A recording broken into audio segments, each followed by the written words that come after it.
Bonjour. Alors, je suis présentement devant le palais de justice d'Alma, où le 29 juillet dernier, et malgré tout ce que j'aurais donc pu faire pour tenter de l'empêcher, la garde complète de mon fils se sera vue accorder officiellement à sa mère, à l'issue d'une audience on ne peut plus kafkaïenne, comme vous allez d'ailleurs pour le constater, et venant donc pratiquement plus d'une parodie de justice, et d'une justice de pacotille qu'autre chose. Et, comme encore là, vous allez pouvoir le voir,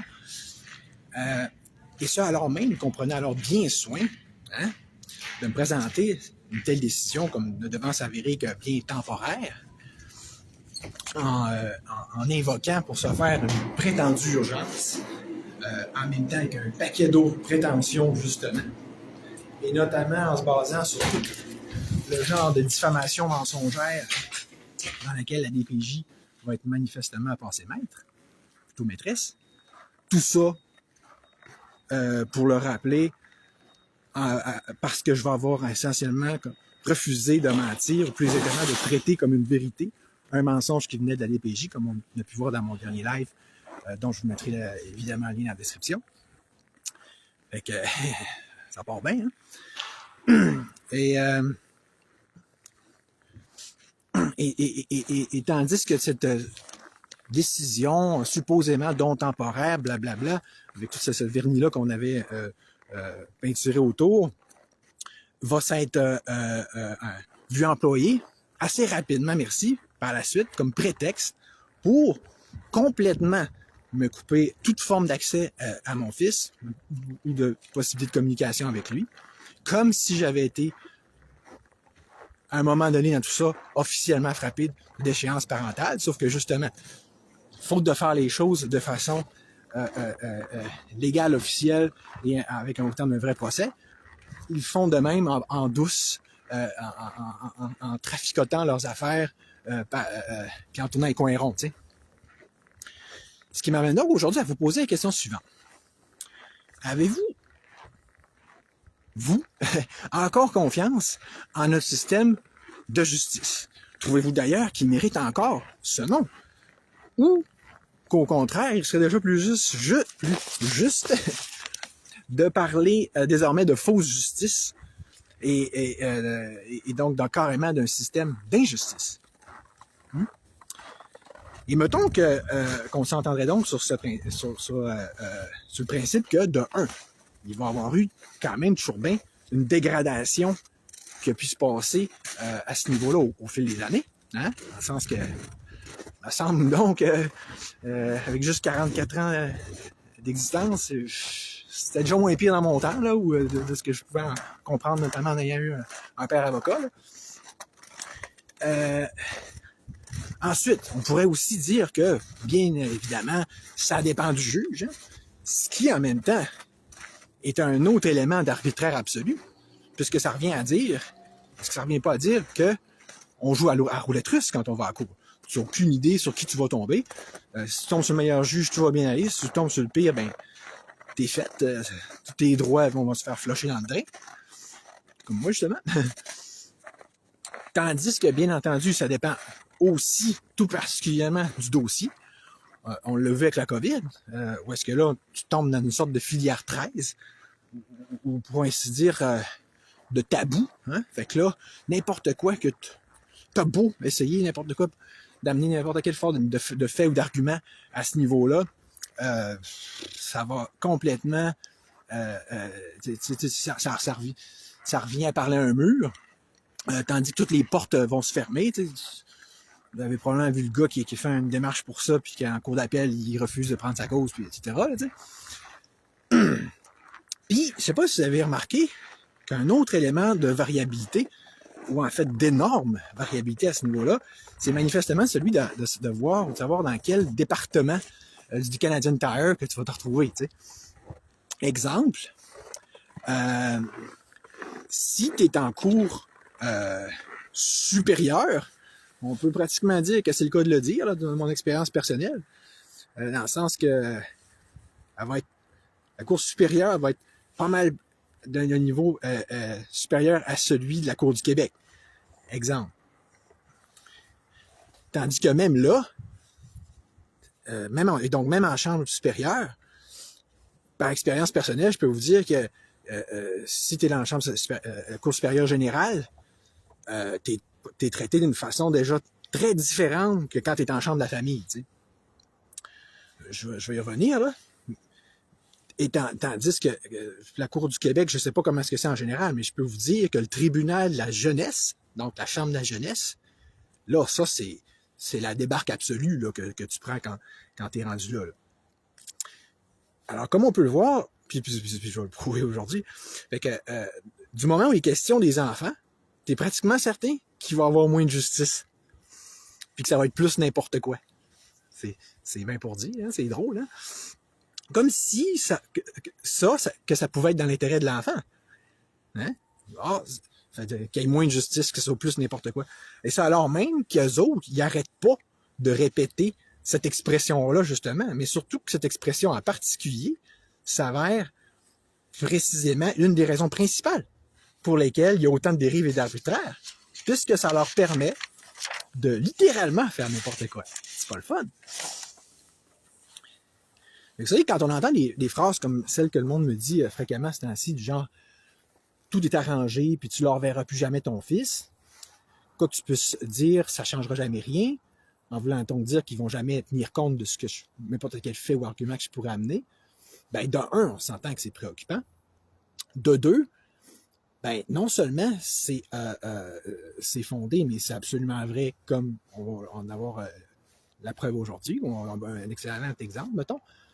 De trois, mais ce que ça indique, c'est qu'on se retrouve donc on ne peut plus complètement parler d'un système d'injustice où tu te trouves donc à être préjugé et puis donc ainsi présumé coupable, et donc coupable jusqu'à preuve du contraire.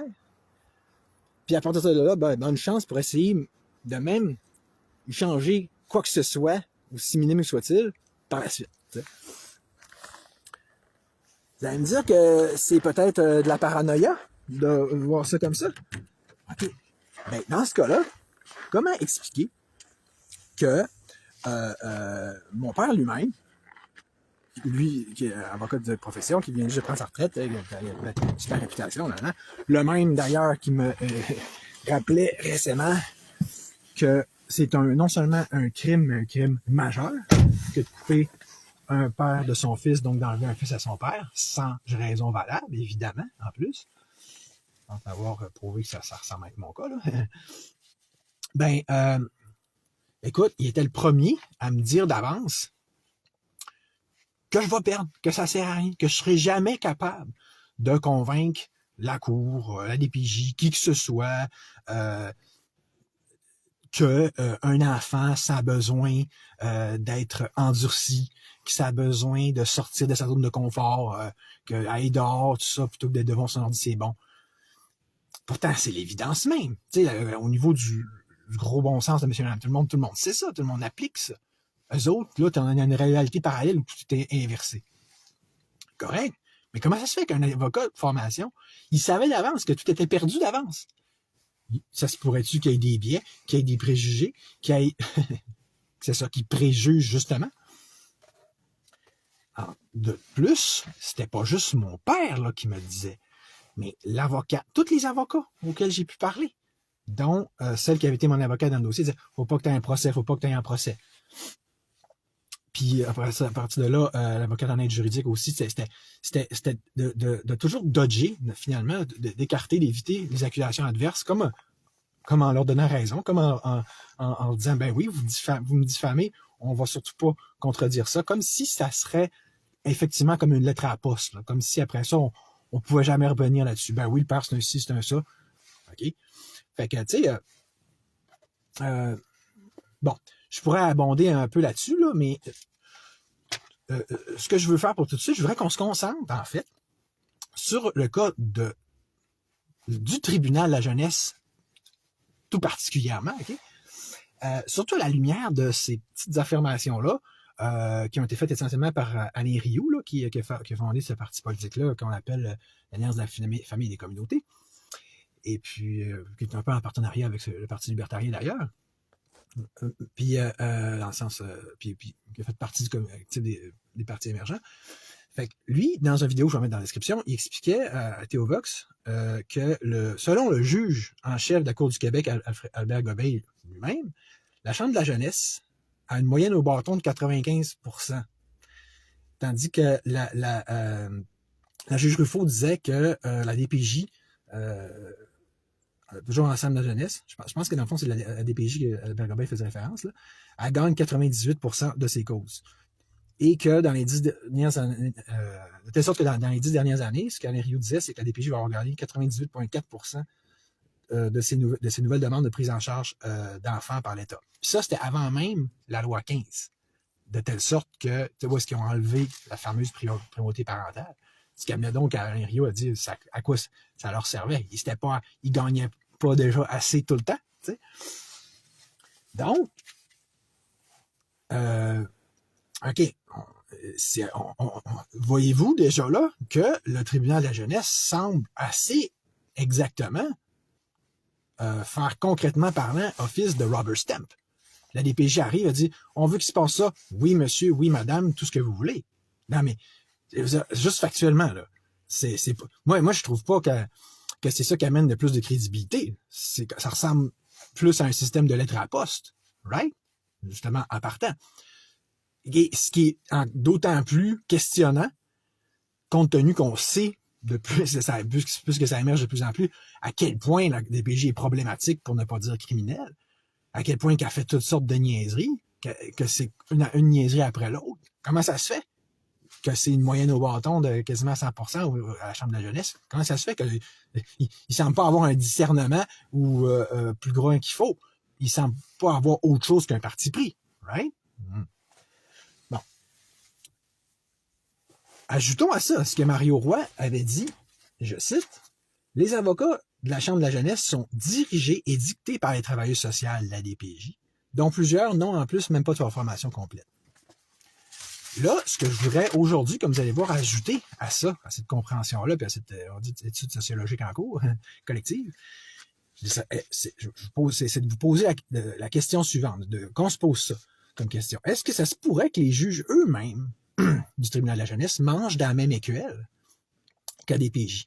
Est-ce que ça se pourrait donc que les juges eux-mêmes fassent partie, eux aussi, de la même gamique que décrivait Mario Roy, donc au même titre finalement que les avocats du champ de la jeunesse? Est-ce que donc eux aussi se retrouveraient ni plus ni moins qu'en situation de conflit d'intérêts? Est-ce que ça se pourrait donc que, en d'autres termes, quand on fait appel au tribunal de la jeunesse, lorsqu'on doit plus exactement répondre à ces sommations en fonction des accusations de la DPJ, on se retrouve encore dans la même problématique que celle qui semble définir le Québec politique moderne, qu'on pourrait désigner comme l'ultime sommet à manière d'inimputabilité. Soit que, quand tu veux faire une plainte à une organisation, il faut que tu passes par cette organisation-là elle-même. Exemple, je vais vous mettre les vidéos là, sur le policier qui parlait de ce qui se passe au niveau de la SQ. Tu sais? Puis qui expliquait puis écrivait que si tu veux faire une plainte sur la SQ, il faut que tu la fasses à la SQ. c'est la SQ qui doit enquêter sur la SQ. Même chose avec le DGEQ. Tu veux faire une critique au DGEQ, il faut que tu passes par la DGEQ. Faut assumer. C'est ça pour tous les organismes de l'État. Vous comprenez, c'est pour la DPJ aussi, son système de plainte. Ah, vous n'êtes pas content? OK, faites une plainte. Il faut assumer, donc, qu'ils vont avoir l'honnêteté morale, là, puis la distance, de se regarder eux-mêmes, puis de façon suffisamment sévère, tu sais. Alors même qu'ils sont en conflit d'intérêts, puis en situation de monopole en plus, puisque c'est des créatures étatiques. T'sais. Fait que puis surtout que on s'entend, cette dynamique-là se retrouve au niveau de tous les ordres professionnels aussi. Je l'ai montré récemment avec le cas de psychothérapeute qui a foutu la merde dans notre vie, là, Cynthia Girard. OK, tu fais une plainte contre elle, donc tu fais une plainte à l'ordre des psychothérapeutes. Que ça passe dans le beurre. Demain, je vais faire la même démonstration au niveau du barreau. Tu fais une plainte à une avocate, ça passe, rentre dans une oreille, ça sort dans l'autre. Mais c'est aussi surprenant? Ou est-ce que, qui protègent leurs membres? Ces mêmes ordres professionnels-là qui, après ça, se mettent par exemple, sont les premiers à se mettre à une chasse, en mode chasse aux sorcières, comme ils l'ont pu faire, mettons, dans le cas lors des psychologues contre Doc Mayou, parce que là, il a dit des choses vraies, mais que ça les faisait mal pareil. Tu comprends? Ça semble surtout confirmer tout ça, ce que Yann Rochdy disait quand il parle que c'est des raquettes. OK? Fait que si c'est des raquettes, même dans le privé, puis on l'a vu avec le Collège des médecins, ils ont été les premiers à imposer toutes les règles les plus stupides à leurs propres médecins. Fait que, c'est de telle sorte qu'il faisait plus de bras puis de levier du gouvernement lui-même. Fait qu'imagine quand c'est le cas d'une institution gouvernementale en tant que telle. Fait que donc, autrement dit, pour en revenir à la question de départ, est-ce que quand on se retrouve au tribunal de la jeunesse, puis que là, on est contre la DPJ, qu'on se retrouve en fait à demander à la même gang de faire la justice? Parce que si c'est moindrement fusionné ensemble, ça, là, ben c'est ça que ça revient à ça. Je dis, hey, vous, la gang DPJ / tribunal de la jeunesse, pouvez-vous me rendre justice sur les crimes que vous avez vous-même commis? Serait-il donc possible, en d'autres termes, que dans le cas dans le cas du tribunal de la jeunesse, on se retrouve dans une situation qui s'avère assez exactement analogue à celle du tribunal de la SAC, ou est-ce que, comme je l'avais déjà démontré avec Lucie Chauvette puis Christiane Caron, donc de l'association des victimes de la SAC, puis vous allez voir le lien que je vais mettre dans la description à cet effet-là, que quand tu te retrouves en litige contre la SAC, ben c'est des juges, les juges auxquels qu'il faut que tu es pogné pour composer, là, tant que tu es à l'étape de base, là, au niveau de la Cour du Québec en tant que tel, encore là, puis tu n'es pas encore en cour supérieure, ben c'est des juges donc c'est facile de voir, de comprendre, c'est pratiquement démontrable qu'ils sont en conflit d'intérêts puis qu'ils sont comme ça avec la SAC. OK? Puis si c'est pas le cas, si ce que je dis c'est faux là, au niveau du tribunal de la jeunesse, ben comment expliquer qu'est-ce que je m'en vais décrire aujourd'hui? Puis tu sais, avant de rentrer plus vite dans le sujet, en tant que tel, justement, deux autres petits éléments que j'aimerais mentionner. Premièrement, tu sais, comme là, je vais passer en cours jeudi, puis je m'attends à me faire complètement ramasser, là, notamment pour cause des vidéos que j'ai faites, où est-ce que je les dénonce. Là, ça, ils vont pas aimer ça. On s'entend. Mais, tu sais, je sais que là, si je leur dis, ouais, mais comment ça se fait que, justement, vous donnez de gain de cause presque 100% du temps à la DPJ, qui est elle-même une organisation qu'on peut pratiquement qualifier de criminelle, puisque c'est une organisation de trafic d'enlèvement d'enfants. Mais je sais tout de suite qu'ils vont m'arrêter et vont dire, là, monsieur, là, c'est pas votre dossier. Ah. Fait que, vous comprenez? Je sais qu'ils vont me dire ça. Fait que ça veut dire, quand on parle de baquer une organisation, voyez-vous comment c'est une façon très concrète là, de base là, de le faire. Autrement dit, la DPJ pourrait faire n'importe quoi. Ils pourraient enlever autant d'enfants qu'ils veulent. Puis je compte leur dire en cours, je dis, OK, à partir de combien d'enlèvements d'enfants gratuits, non justifiés, que vous allez intervenir sur la DPJ? Tu sais, en voulant dire, c'est un free pass, là. Puis parce que ça, mettons, mettons qu'on estime qu'ils sont rendus à X non. Mais mettons qu'ils seraient rendus à 1 milliard, qu'ils seraient rendus à 10 milliards d'enfants enlevés sans justification. Ben, je vais encore pas pouvoir en parler en cours. Je vais juste pouvoir dire, ben, ils vont encore pouvoir dire, avoir le beau jeu de sortir ce super argument génial que c'est pas mon dossier. Je veux dire, si la DPJ, c'était une organisation de motards, là, avec un signe de motard sur leur t-shirt, ça fait longtemps qu'ils seraient hors service. Pourquoi qu'ils peuvent faire toutes ces cochonneries-là, puis briser les familles, puis briser les enfants, puis enlever les enfants, puis faire carrément des bébés même, enlever carrément des bébés par le biais des alertes bébés. Si c'était pas gouvernemental, ça fait longtemps qu'ils seraient tout en prison, ce monde-là. Donc, au même titre que le gouvernement, il y a le monopole de la violence, il y a le monopole, puis le monopole, mettons, de la vente des drogues, hein, par la SAC, la SQDC, tout ça. Ben, il y a le monopole aussi de l'enlèvement d'enfants. Si lui, il fait ce correct. Correct? Mais là, c'est pas correct. Je veux dire, Fait que, c'est ça. Donc, juste parce que sur leur t-shirt, plutôt qu'il est écrit organisation de motards, puis je compare aux motards, on va dire les motards séries comparé à la DPJ, tu comprends? Le jour qu'on va pouvoir faire la comparaison de nombre pour nombre en termes de trafic d'enfants, DPJ, ça va être quoi? 10, 20, 30, 50 fois, 100 fois, 200 fois plus important. Mais, fait qu'eux autres, on ne peut pas parler. Puis, justement, faut les laisser faire parce que c'est l'État, lui, l'État, il a le droit. Puis, si on parle, ils vont dire, c'est pas votre dossier, monsieur. Ben oui, ils peuvent dire ça parce qu'ils ont le gros bout du bâton. C'est ça, le système de justice. Ils peuvent dire toutes sortes de niaiseries en cours. C'est une chambre noire, puis ils prennent soin que ça le soit, une black box, parce qu'ils font des ordonnances dans leur publication. Toutes les niaiseries que vous allez voir qu'ils m'ont dit, là, c'est pour ça que je vous l'ai dit aujourd'hui, puis là, ils vont être fâchés de ça. Mais vous allez dire, ouais, mais c'est n'importe quoi. Ben, c'est ça. C'est parce que c'est l'État. C'est public. Public, dans le sens, c'est pas privé. Si c'était privé, on dirait, je vais aller voir un autre juge ou un autre tribunal. Comme que c'est faudrait que ça soit. Un autre élément que je voulais mentionner, quand la première fois que c'est arrivé, l'affaire du kidnapping légal, c'est merci Florian. La première fin de semaine, parce que moi, je m'en allais chercher mon fils au point de rendez-vous, puis là, je dis de sa mère, elle me dit, finalement, j'y ai pas. Je dis, t'as pas le droit, on a une garde partagée, tu peux pas décider ça de même, parce que la loi dit que ça équivaut à un enlèvement d'enfant. Fait que, veux-tu pas que j'appelle la police? Veux-tu pas qu'ils me répondent, on peut rien faire, monsieur, faut que vous fassiez appel à un avocat en droit matrimonial. Donc, que vous retrouviez à la maison qui rend fou du tribunal de la jeunesse au final, puis des gens de la famille, blablabla, comme j'en vais vous décrire.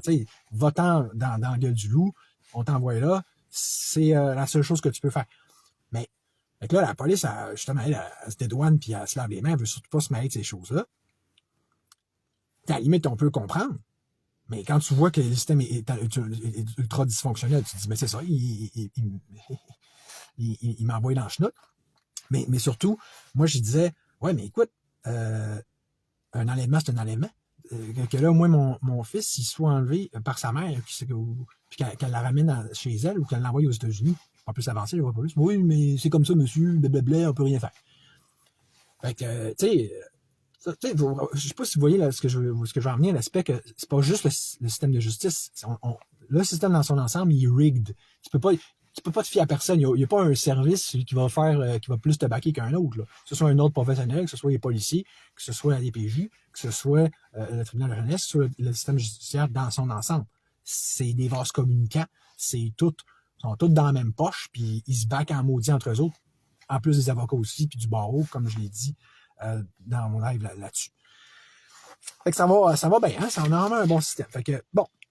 OK. Fait que pour en venir justement un peu plus au concret, je vais quand même déjà là refaire une petite introduction plus globale. Fait que là, donc, à partir de cette première, tu sais, là, âge de guerre-là, de l'ouverture des hostilités par mon ex en octobre 2024, là, OK, elle m'a enlevé mon fils, puis là, je peux rien faire, blablabla. Là, je suis pogné pour me trouver des avocates, puis focailler. Ben, mais ce qu'elle m'avait envoyé, comme je l'ai découvert par la suite, en même temps, c'était une ordonnance de sauvegarde où est-ce qu'elle avait commencé à me bullshiter. Vous allez voir les documents là, que j'ai mis sur ma petite page pour ça. Fait que à partir de là, ils ont pu, eux autres, elle et son avocat, puis tout ça, surfer sur ce dénigrement-là, sur cette bullshit et cette diffamation originelle-là, d'octobre 2024 à fin 2025 environ. Fait que tu comprends, tu vois que quand je dis que les policiers, tu sais, je veux dire, c'est bien beau de me dire, oui, on va voir un avocat en droit matrimonial. Déjà qu'il ne voulait pas m'aider, ben, ça ne m'a pas plus aidé d'essayer d'aller chercher justice par rapport à ça en droit matrimonial. Là. Parce que,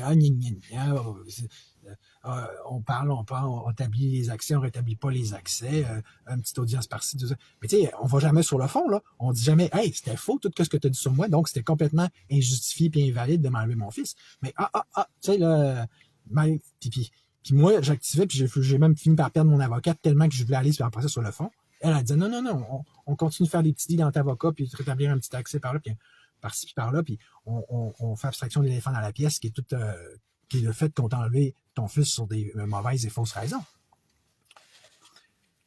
Sauf que, bon, donc là, rendu en mai 2025, là où enfin j'avais mon audience. Mais même là, puis là, j'étais en cours supérieur, champ de la famille. Puis à partir de là, ça va avoir été une dégradation continuelle. Mais même là, mes preuves sont toutes flushées. J'arrive, regardez toute l'aliénation parentale. Regardez toute la violence psychologique de la mère. Regardez la piètre parentalité de la mère. Flush. Ah, on prend pas ta preuve, blablabla, mais c'est des preuves écrites, ça compte pas. Comme j'en ai parlé à mon père, il a dit, bah ouais, c'est ça, on peut rien faire. Fait que donc, déjà là, même en cours supérieur, qui est pour moi supérieur aux autres, ben, on a affaire à un grinder à preuve, un déchiqueteur à petite fin pratique. T'arrives, il déchiquette à mesure. C'est pas le fun.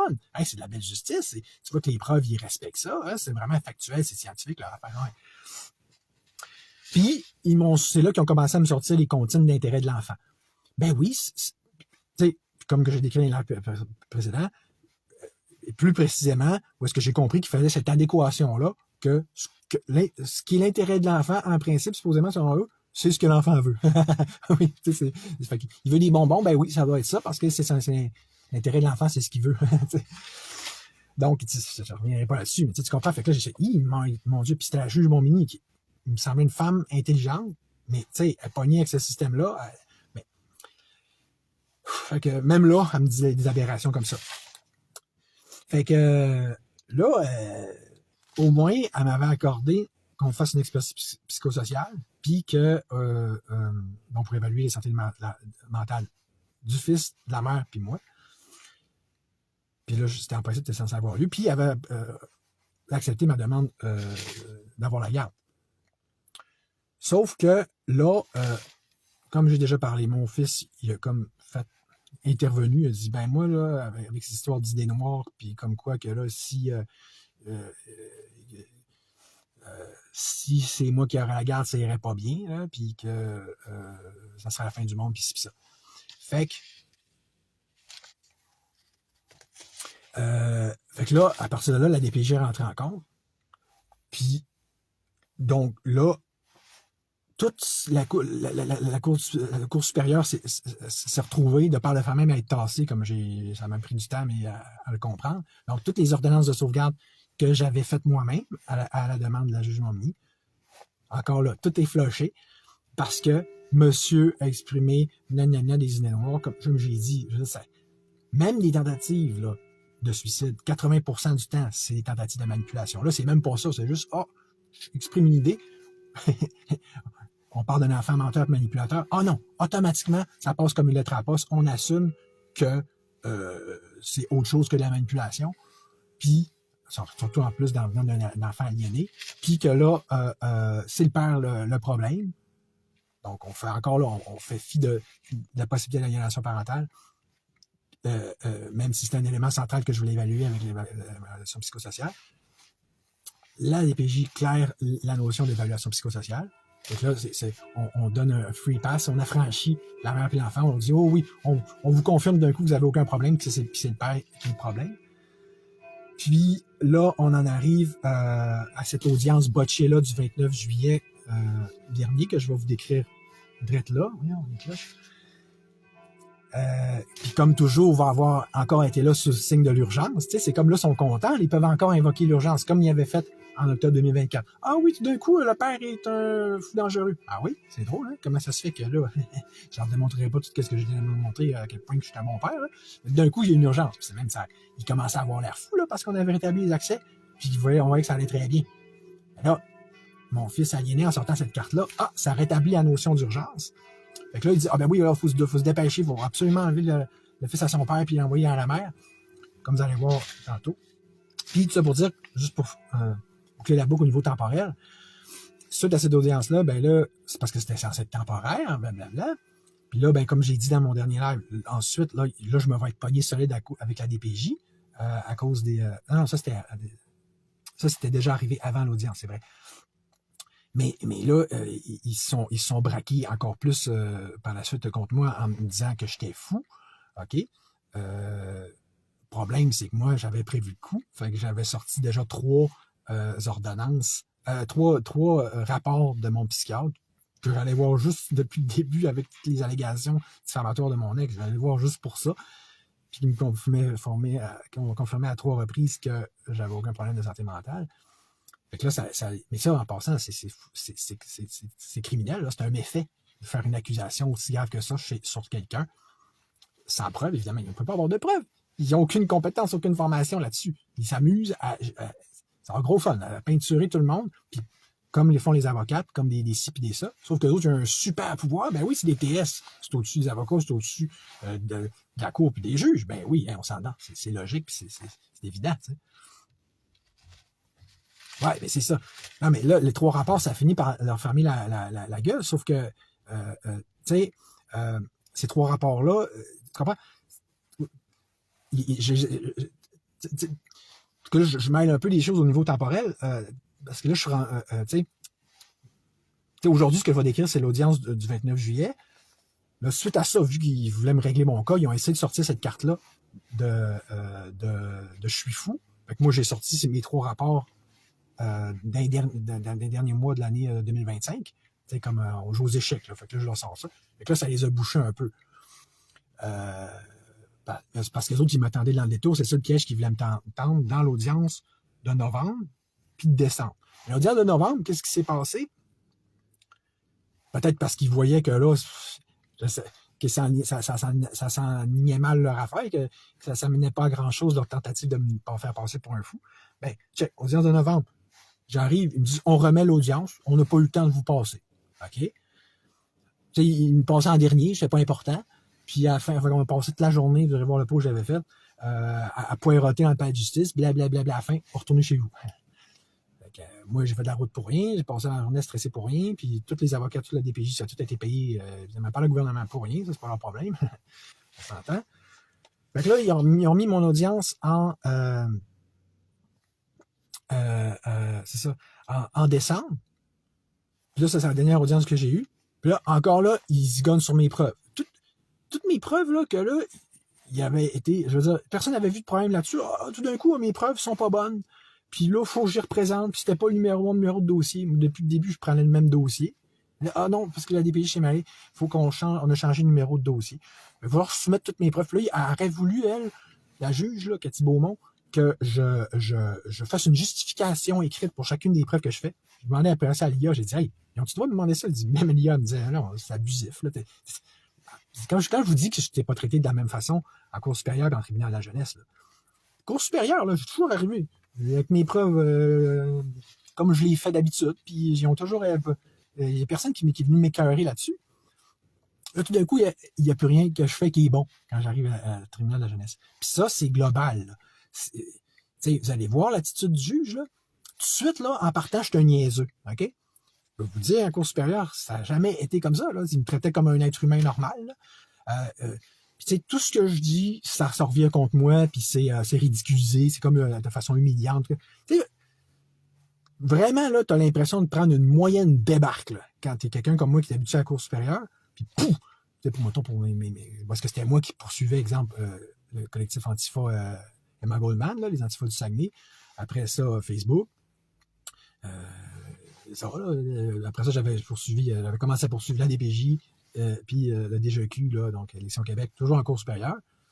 Tu sais, j'étais habitué, sans dire que t'es traité avec prestige, là, mais tu pas loin, là. Tu sais, t'es comme. T'es pas traité aussi bien qu'un avocat, mais c'est comme. Le gars, il se représente tout seul. Il est pas payé pareil. T'arrives à la Cour du Québec, ou plus précisément au tribunal de la jeunesse. Je suis un flot, je suis un niaiseux, je retourne à l'école. Vraiment, là. Comment ça fait? D'un coup comme ça, je suis rendu niaiseux. Elle est bonne. Puis, tu vois, au même titre que. C'est sous le même signe que tout le reste de ce niaisage-là. Quand je parle de l'ordonnance de sauvegarde diffamatoire de la partie adverse, là, de la mère à mon fils et son avocat en octobre 2024, ah oui, d'un coup, je suis rendu un mauvais. Mais vous savez, quand tu arrives au palais de justice, c'est chambre de jeunesse / pénal. Tu sais, t'es rendu dans ta catégorie préjugé, justement. En partant dans la catégorie, t'es un malfaiteur, t'es un pas fin, là, tu sais. T'es envoyé dans ce département-là, quasiment. Bon, OK. Concrètement, j'en arrive à cette fameuse audience-là. Ça, c'est un préambule,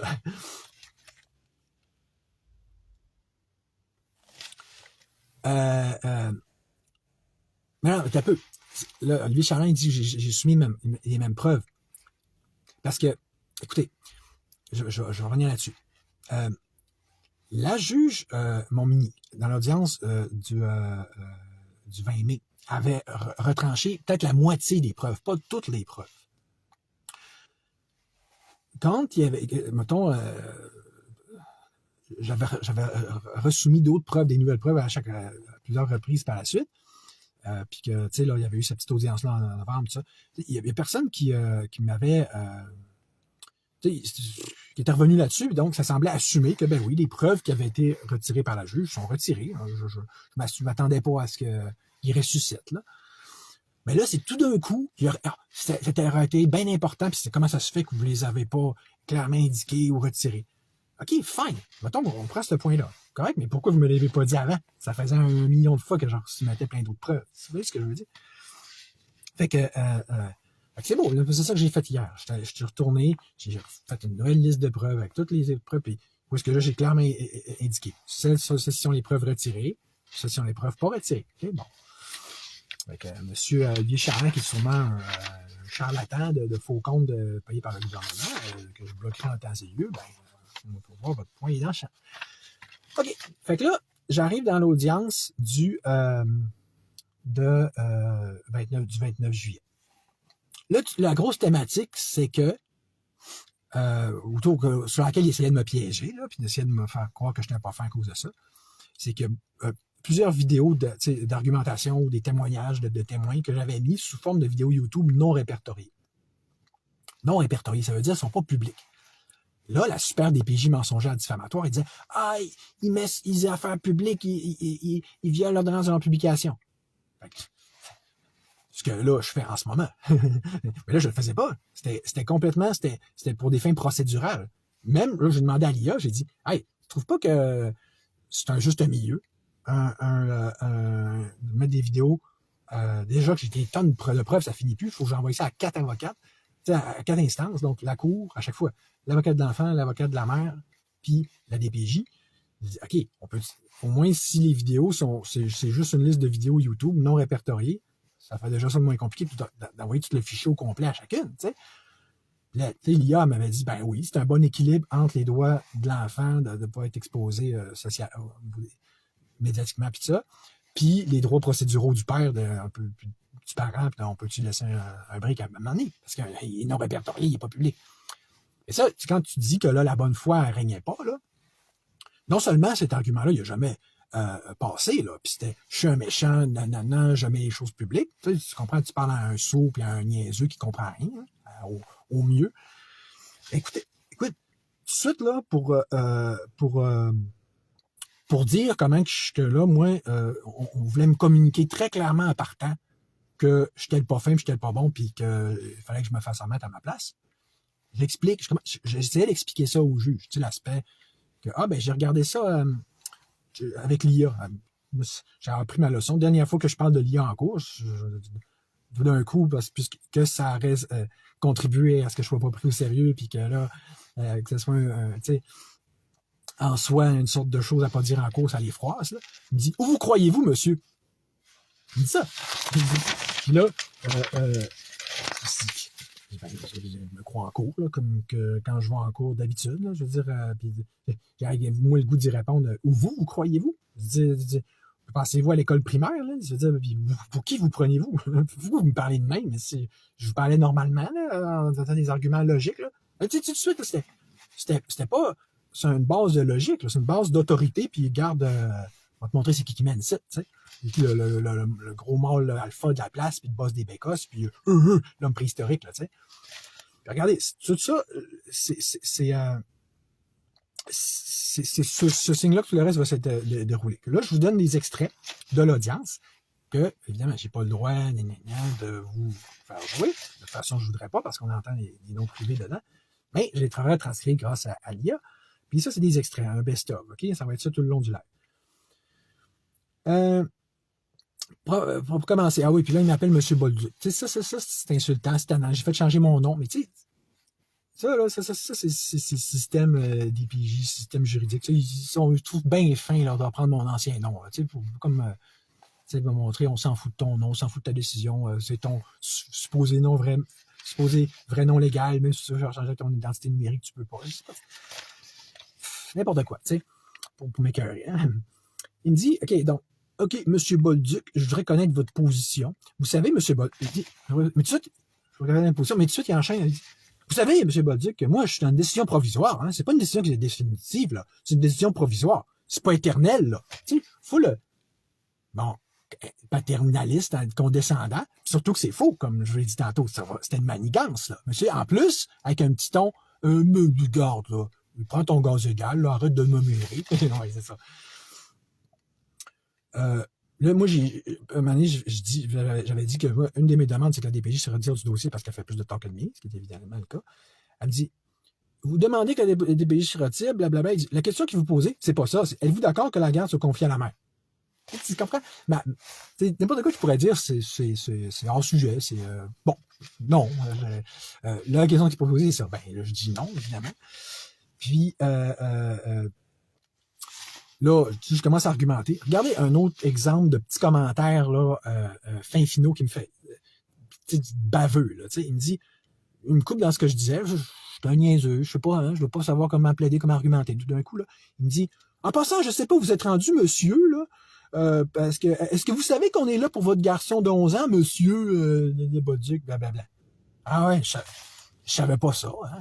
Vous m'en apprenez. Je suis vraiment je suis un niaiseux, merci de me le rappeler, puis de me rappeler qu'on est là pour mon enfant de 11 ans. Puis, tu sais, je sais pas où vous êtes rendu.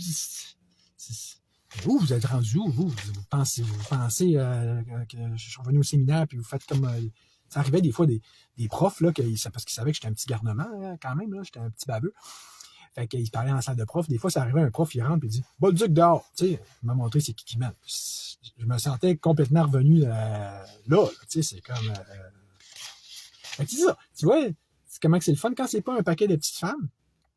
Regarde, lui, il a fait ça. Des petites mémères qui font qui mémèrent, puis des commères qui font leur commérage. Là, ça devient le gros papillon alpha, là, que là, lui, là, il les protège toutes, puis je vais te détruire, toi. C'est pas toi qui va... je suis plus fort que toi, tu sais. C'est moi le monde de la place, là. Salut, Denise. Donc là, il me dit... parce que, tu sais, vraiment, il y avait toujours plein de petites reproches d'impliquer dans ce qu'il dit. Tu sais, exemple, vous mettez des choses sur les réseaux sociaux, puis ça. Je dis, ben là, vous m'accusez de... C'est vrai que c'est une accusation. Là, lui, tout de suite, il me coupe, il accepte pas que je dise ça. Il me dit, vous n'êtes pas accusé de rien. Vous êtes accusé de rien, monsieur. Si vous étiez accusé de quelque chose, j'interviendrai immédiatement. Vous n'êtes pas accusé de rien, monsieur. Donc, il nie, de un, que je suis accusé, que lui-même m'accuse, en fait. Là, j'ai pas le droit de dire ça, j'ai pas le droit de dire ce qui est un fait. C'est non recevable. Puis en plus, il vient mélanger tout ça en disant, je vous protégerai. Ben oui, c'est moi me fier sur toi. Ben oui, t'es tellement lapidaire d'un gars qui est là pour me protéger d'abord, tu sais. C'est toi-même qui m'accuse, puis tu me dis n'importe quoi.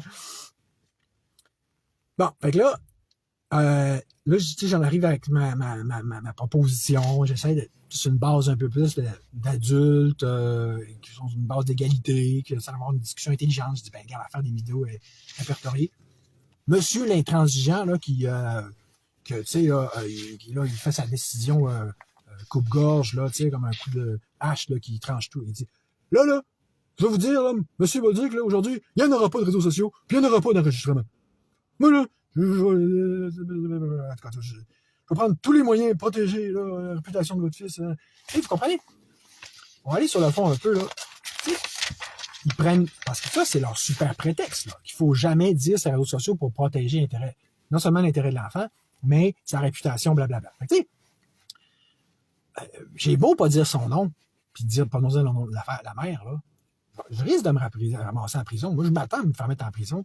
Je le dis parce que j'ai dénoncé leur petite manigance, leur crime d'enlèvement d'enfants, de diffamation, de traitement cruel. Puis, tu sais, en plus, ben, tu sais, quand tu violes la LPJ, non? Quand tu enlèves un enfant sans respecter l'article 38 de la LPJ, là. Donc, il n'y a aucun vrai critère qui fit, là. ben tu violes, c'est un crime international, OK? Je ne me répétais pas tout ce que j'avais dit. OK, fait que là, tu dénonces un paquet de crimes, en principe, c'est dans l'intérêt de l'enfant. Les autres, non. Les autres, ils sont pas contents parce que c'est pas dans leur intérêt à eux que tu dénonces leurs crimes. Fait que ça c'est une affaire de base qu'il faut comprendre, puis que Mario Roy, il a fait ressortir plusieurs fois. Tu sais, que Ronald Máranger, OK, que les ordonnances de sauvegarde sont pas là pour protéger les enfants, sont là pour protéger les institutions, comme tout le temps. Donc, la DPJ, le système de justice, et le tribunal de justice en particulier. Fait que, mais tu sais, on ne réinventera pas la roue, là. Tous les gouvernements totalitaires, tous les gouvernements autoritaires, tous les régimes de terreur, la première chose qu'ils font faire, c'est supprimer l'information, empêcher les gens de parler, empêcher les gens de dénoncer. Puis ça, c'est quelque chose qui permet les crimes et l'injustice de continuer. En fait, c'est à ça que ça sert, d'empêcher ça, les divulgations. Mais là, on fait une exception pour la chambre de la jeunesse et les affaires d'enfants.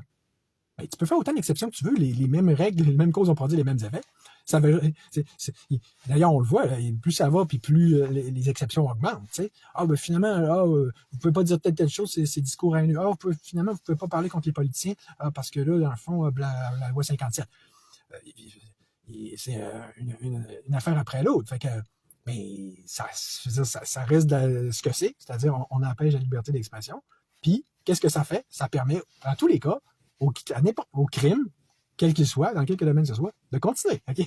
Fait que là, on ne mélangera pas à un moment donné le gentil avec le méchant. Là. Il y a un bout. T'sais. Mais eux autres, c'est ça le jeu qu'ils jouent, évidemment. Fait que... puis là, ben, non seulement il joue, mais là, comme tu vois, il prenait comme massue, là, on va dire, je suis vraiment, tu me chicane, là, parce que, alors que là, j'avais même pas fait le sentir, j'ai fait l'ombre de qu'est-ce que je fais aujourd'hui, là. Je fais juste dire, j'ai une vidéo non répertoriée. Tu comprends? C'est toujours d'exagérer, de tout, plus on l'accorde, plus ils en prennent, c'est comme, à la limite, j'aurais fait une vidéo non répertoriée, ben là, ils vont me matraquer, mitrailler sur une audience non-stop, c'est comme quoi que j'aurais, tout déballé ces réseaux sociaux. Vous comprenez comment c'est de la mauvaise foi, puis c'est complètement... C'est ça le pouvoir, c'est en position de pouvoir, puis il n'y a personne pour les checker, il n'y a personne pour l'empêcher, ils peuvent déformer, ils peuvent exagérer, ils peuvent sortir une chose, de son contexte, ça devient de la fausse accusation, ça devient de la fausse accusation envers moi, comme quand tu dis que je suis fou, qu'ils peuvent dire n'importe quoi sur moi, puis personne ne les empêche. Tu comprends? C'est ça qui arrive. À un moment donné, là, parce que là, moi, l'accusation centrale, la chose centrale que j'énonce, c'est l'alliance parentale. Vous retournerez voir tous les lives où j'en ai fait de démonstration. Je n'ai pas le choix, ils ne m'écoutent pas. Puis justement, ils s'assurent qu'on ne puisse jamais vérifier ça en enlevant toute possibilité d'expertise psychosociale. Surtout depuis l'appel à la DPJ qui a fermé ce dossier-là. Ils veulent couvrir les traces de leurs crimes. Okay? Parce qu'il là, s'il enlève un fils à son père sans raison, c'est un crime. Là, il veut surtout pas qu'on s'en rende compte. T'sais. Regardez ce qu'il a dit par rapport à ça, le super juge. Il dit, je suis pas médecin, je suis pas psychologue. Alors, ça part bien. Donc c'est bien, tu prouves, puis tu démontres, en partant, tu reconnais que tu n'as aucune expertise là-dedans, que tu n'as aucun mot à dire là-dedans, que ça vaut rien, aucune autorité à ce niveau-là. Moi, il m'a fait juger en partant en cours par du monde qui ont, contrairement à moi, ils n'ont pas étudié en psycho, ils n'ont pas étudié en éducation, puis par des TS qui ont des études inférieures aux miennes. Puis moi, je peux rien dire, puis ils ont toute raison. C'est capoté, là. Regardez, écoutez, il enchaîne, parce que l'aliénation parentale, tout particulièrement, même un psy peut pas...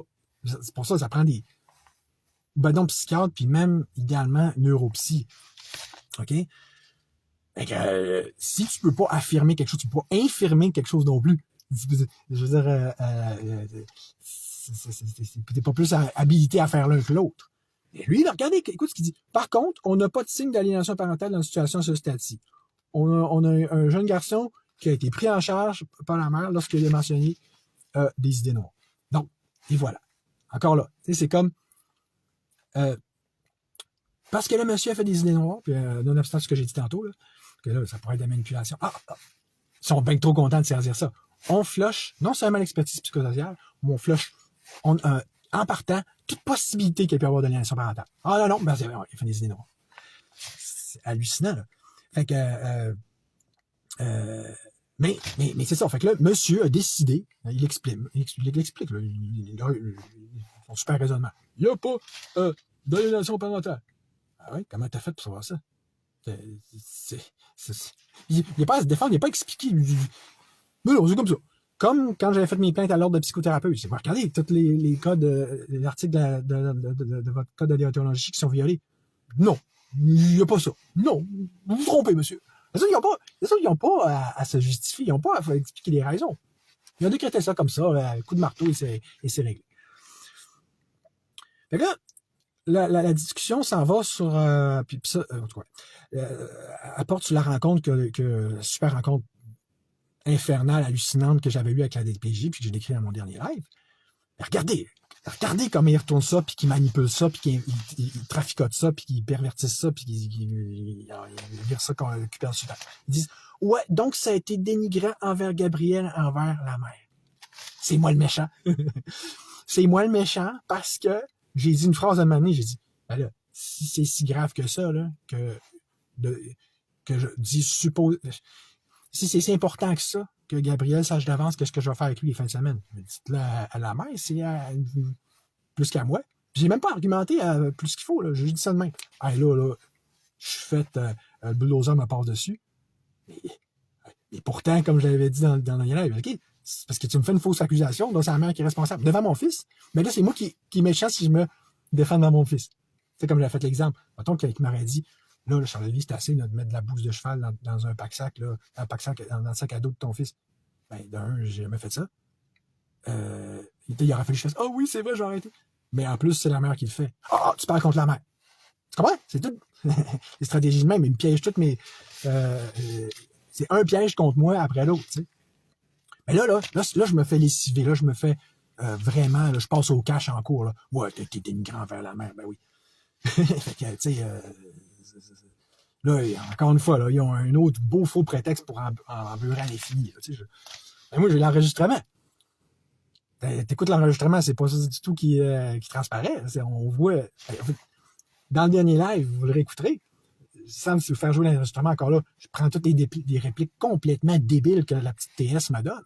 Puis je fais, regarde comment c'est stupide de dire ça, regarde comment c'est stupide. Mais ça, c'est correct. Ils peuvent dire toutes les niaiseries qu'ils veulent, eux autres, là. Puis, y compris les niaiseries qui me font répondre du tac au tac. Ils répondent du tac au tac, donc c'est lui mauvais. Puis là, ben, moi-même, je me défends encore. Je dis, hey, c'est parce que là, on parle de quoi, là? Vous êtes arrivé avec une fausse accusation à la Super DPJ. Vous avez dit, il dit pas les choses d'avance. C'est faux. Chaque mercredi soir, puis j'avais demandé à mon fils de dans ma face. J'ai dit, hey, c'est vrai que oui, quand on peut se faire un zoom ensemble le mercredi soir, quand on a l'occasion de le faire, tu sais, la mère nous en empêche pas. J'ai pas dit ça même. Est-ce que c'est de ça qu'on parle? Est-ce qu'on va faire la fin de semaine? Il me dit, oui, papa. OK, donc, de quoi qu'on parle, il y a où le problème? Ben là, la TS, elle est en cours, elle est mal pris, là, elle est dénoncée. Fait qu'elle dit, effectivement, c'était le premier point qui a été amené sur les éléments que Gabriel reprochait, et puis c'est là que ça a dégénéré. Vous voyez, le petit sophiste? Fait que, vu que je suis tellement pas fin, j'ai fait déraper, puis torpiller la super rencontre des PJ, puis en partant.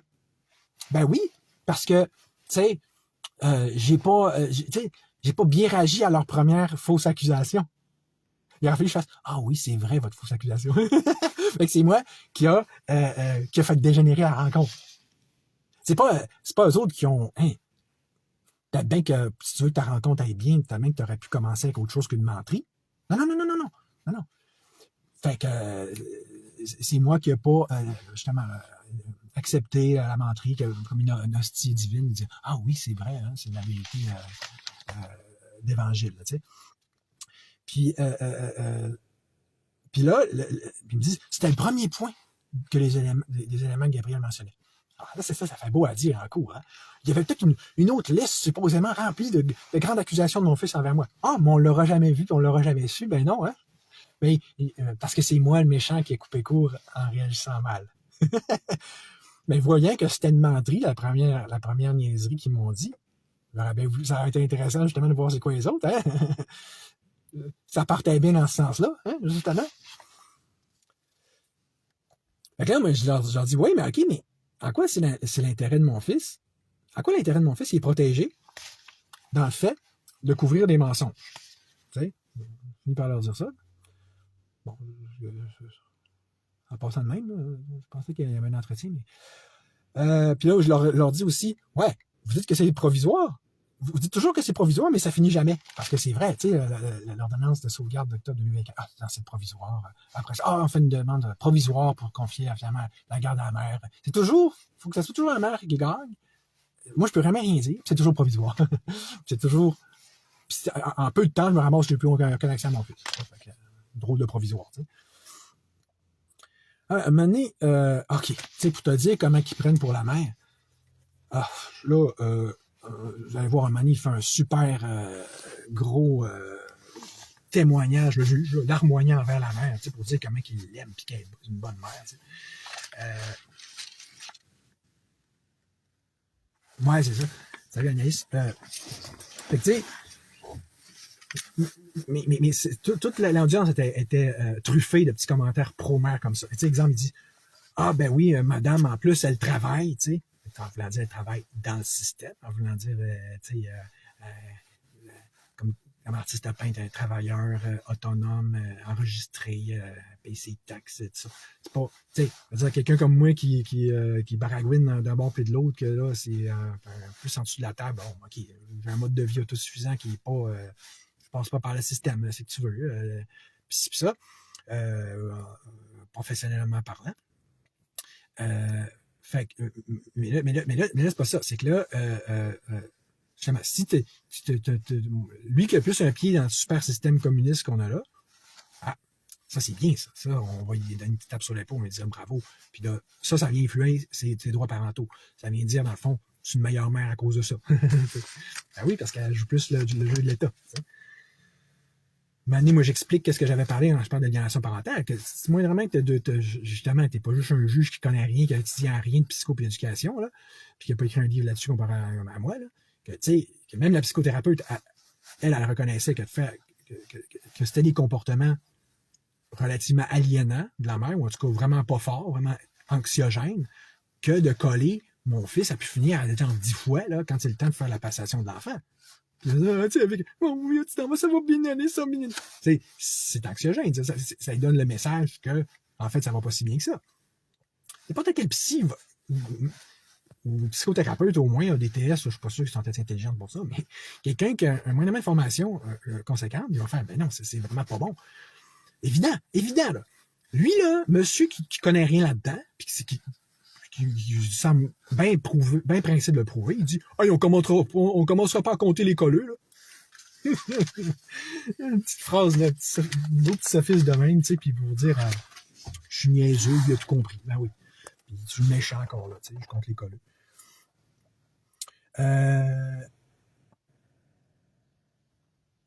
OK, là,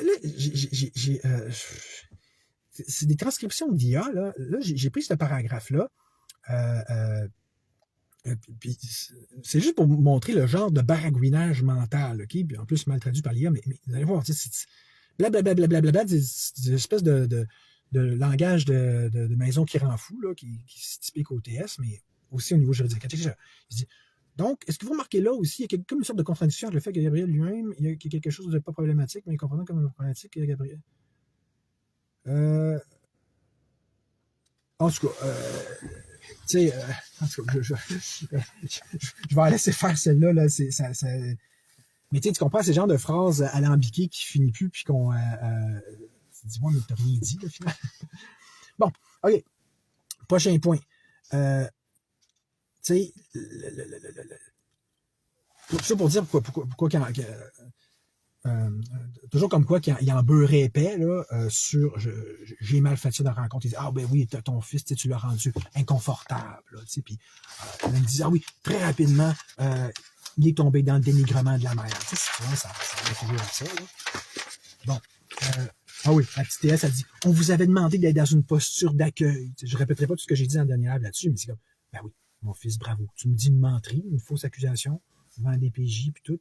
Il faut que j'accueille ça, puis dire, ben oui, bravo. Tu sais, je fasse le même jeu de mauvaise parentalité, d'enfant roi, puis de mamérage dans laquelle tous les étages de femmes sont entrés là-dedans. Là. La mère, l'avocate à l'enfance, l'avocate de la mère, la DPJ, le système judiciaire. Tout le monde dit « Oh, ben oui, il se plaint pour rien, on va lui donner un trophée. » Moi, je fais comme « Un petit plaint pour rien. Ah, t'es méchant. » Ils me disent « C'était pas agréable pour Gabriel de se faire dire que son besoin est un faux besoin. » OK, c'est pas agréable. Ben, peut-être, mais ça veut pas dire que c'est pas vrai.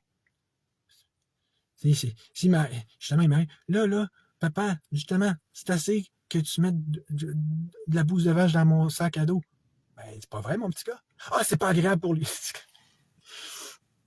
Ils me disent, là, oui, il y avait possibilité pour vous d'accueillir le ressenti de votre fils d'une autre manière que vous le faites. Il me fait chicaner par une thèse à DPJ, évidemment, il fallait que ce soit très logique ce qu'il dit. Oui, il y a une manière de le faire. Accueillir le ressenti dit quand il dit quelque chose de faux. Une genre de leçon qu'il me donne de comment accueillir quelque chose de faux. Mais c'est parce que c'est son ressenti. Tu vois que c'est tout le même monde qui sont les premiers à être pour l'idéologie du genre, évidemment. Puis tu vois, après moi, je pense que ça a joué dans leur cerveau, puis ils ont des formations professionnelles, un peu ça professionnel. Mais tu sais que c'est ah ben oui, c'est son ressenti. Ah ben oui. Il dit que c'est un dalmatien d'un matin, ben c'est ça. Faut que tu l'accueilles dans ce ressenti. La folie furieuse, tu sais, je te dis, c'est pas juste la maison qui rend fou, c'est l'asile. Ben, là, Mané dit encore une reproche. Ben, le père, il respecte pas les engagements qu'il a pris, soit de ne pas parler des procédures. Hein? Ça, c'est ce qui est complètement faux. Là. Je veux dire, à ce moment-là, c'était faux. À ce moment, pas parce que je fais un vidéo non répertoriée pour les fins de la cour. Tu comprends? C'est du gros mensonge à côté. Mais là, maintenant, oui, c'est devenu vrai. Parce que voyant comment que le système de justice est criminel en couvrant les crimes de DPJ, ben je le dénonce aussi. Si t'es complice d'un crime, t'es pas mieux. Si t'es complice par ton silence, puis en plus que tu prends pour les criminels, ben c'est ça. Ça assume, master. Mais ça, à ce moment-là, c'était une fausse accusation du juge lui-même à mon endroit. Ou même si qu'après ça, il dit, ben oui, il ne respecte pas ses engagements non plus de ne pas parler contre la mère. Ah oui, c'est moi qui ne respecte pas mon engagement. Je l'avais dit dans mon dernier live, que je l'avais dit à DPJ. Je dis, hey, je vous avais dit que mon fils était manipulateur. Je vous avais dit que c'est vrai de vous en faire wapper. Vous m'aviez dit que vous ne parlez pas ça pour du cash, puis vous feriez le tri, puis entre ces demandes, s'assurer que ce soit légitime. C'est moi le pas fin. C'est sûr. En tout cas, ça finit plus. Ça invalide le ressenti exprimé par l'enfant, blablabla, ça dérange, c'est du gros... c'est pas juste la parentalité permissive érigée en système, c'est du mommérage érigé en système, carrément. Donc, pleurnichage. Le premier, il se plaint pour rien. Ben, t'as un étage après l'autre, après ça, de personnes qui se plaignent pour rien. Ben, ils ont intérêt à le faire. Les avocats, ben oui, ça diffame le père. Les autres, ça leur rapporte de l'argent. La DPJ, même principe. Les autres, chaque fois qu'ils en beurre épais, qui caractérisent un père, puis tout ça, ça leur fait un dossier. Chaque fois qu'ils s'en vont de même là, en cours, là, dans un dossier qui traîne comme la mienne, c'est une mine d'or, ça, pour les TS. Puis après ça, tout comme les avocats, après ça, ils peuvent dire « Ah ben oui, hein, on est submergé, hein, tu sais, hein, on n'a plus de place, il faut qu'on coupe les coins ronds, puis ben oui, on manque de personnel. » Mais c'est ça, si vous inventiez pas de la job pour rien, peut-être que ça donnerait des chances aussi. Ouais, Mané, je dis, est-ce que vous croyez, là? J'ai interrogé la TS, la fameuse TS qui est, c'est Léa Odette, là, puis elle me dit, mes chers amis, Léa Odette, donc Stéphanie Matet et Alexandre Jean, pour ne pas les nommer. Là, j'ai dit, ouais, mais vous me croyez-vous quand je dis que, oui, on en parlait dans nos Zooms du mercredi soir, moi puis mon fils, de ce qu'on allait faire en fin de semaine. Elle dit, ben, oui, je peux vous croire, elle reconnaît, mais le débat n'est pas là, la problématique n'est pas là. C'est ça qu'on a... Non, c'est que ce soit une menterie ou pas, c'est hors sujet, eux autres. Fait encore là, hein? On passe à un autre appel, fin de la discussion. Mon argument il est flushé. Il a décidé que c'était pas pertinent. Là. Ce qui est important, c'est ça qu'on a tenté de lui dire à plusieurs reprises. Je suis niaiseux. Les autres, ils m'expliquent à plusieurs reprises que c'est important, les menteries, dans le fond. Puis ils vous disent oui, une menterie. Leur philosophie est pas. C'est impossible qu'elle soit problématique, que ça soit stupide, que ce soit niaiseux, que ce soit incompétent, leur façon de faire. Mais non. Ce qui est important, c'est que c'est moi qui. J'accepte pas de souscrire. C'est moi le problème. Je fasse, ben oui, hein, votre super mentalité niaiseuse est bonne, au même titre que ce mensonge-là, il est bon. Mais tu sais, vous savez, à quoi est-ce que ça revient tout ça? Hein? C'est l'essence du totalitarisme. Parce que dans 1984, là, il décrit, il dit, l'essence du totalitarisme, c'est d'être capable de savoir reconnaître, c'est un bon soumis, un bon esclave du système, que 2 plus 2 égale 5. Tout passe par le fait d'être capable de faire dire ça au monde. Regardez, c'était ça avec la COVID. Non, vous ne devez pas dire la vérité. Ah non, oui, le vaccin, il est bon. Ah ouais, mais tu sais, oui, le masque, il est bon, même s'il n'est pas bon. Mais ça, là, en arrière de ça, c'est 2 plus 2 égale 5. C'est ça qui est le trait d'union puis le dénominateur commun. Regardez l'acharnement qu'ils mettent sur moi. Ah non, c'est hors sujet là, que 2 plus 2 égale 4. Là. Ce qui est important, c'est que nous, on vous dit que 2 plus 2 égale 5, puis vous refusez d'obtempérer. Mais ça, c'est pas juste un élément totalitaire. C'est le cœur du totalitarisme. Ça, si George Orwell connaît moindrement son affaire, bien sûr. Moi, j'ai dit... ouais, mais la problématique... vous dites que c'est pas la problématique. Moi, je dis la problématique, c'est que si on parle pas de la vérité, si on n'est pas dans la vérité, on a un petit problème. Elle dit, la problématique, c'est c'est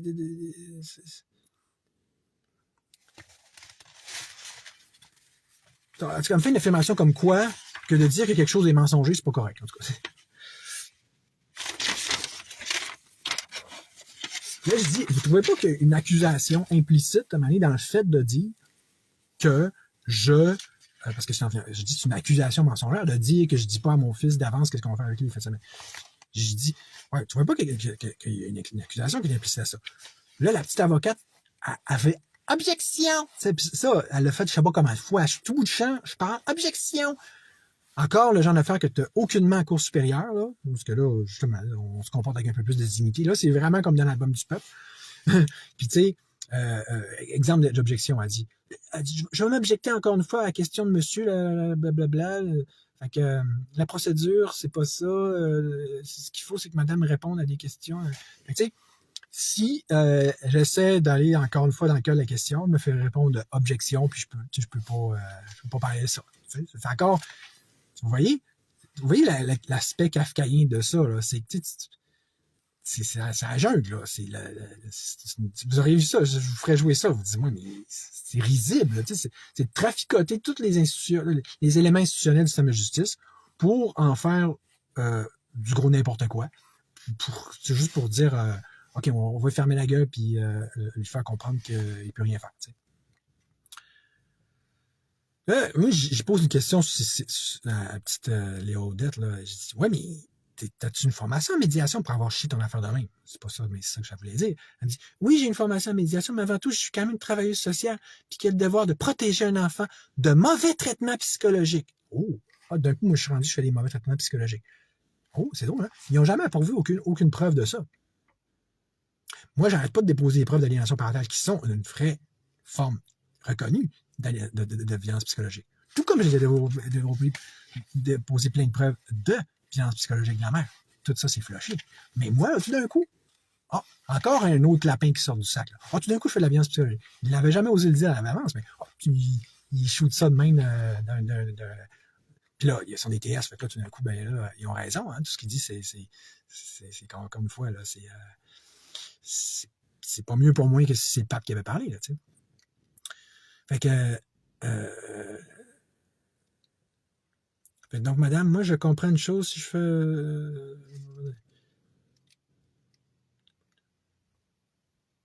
ouais. Puis là, elle dit, s'il n'y avait pas eu d'enfant présent, j'aurais pu passer 2 heures avec monsieur, il n'y aurait pas eu de problème. Mais là, il y a un enfant de 11 ans dans une conversation qui n'a pas sa place. Fait que, tu sais, c'est ça. C'est moi qui est accusé d'être le pas fin, d'avoir dit des mauvaises choses devant mon enfant. Ils prennent l'enfant en otage. Ils prennent là. C'est comme un bouclier humain, là. Ils me sortent toutes sortes de niaiseries dans leur super réunion de schnout, complètement bâclées, botchées tout au mieux, mais qui sinon, en fait, traficotées juste pour faire que ça chie.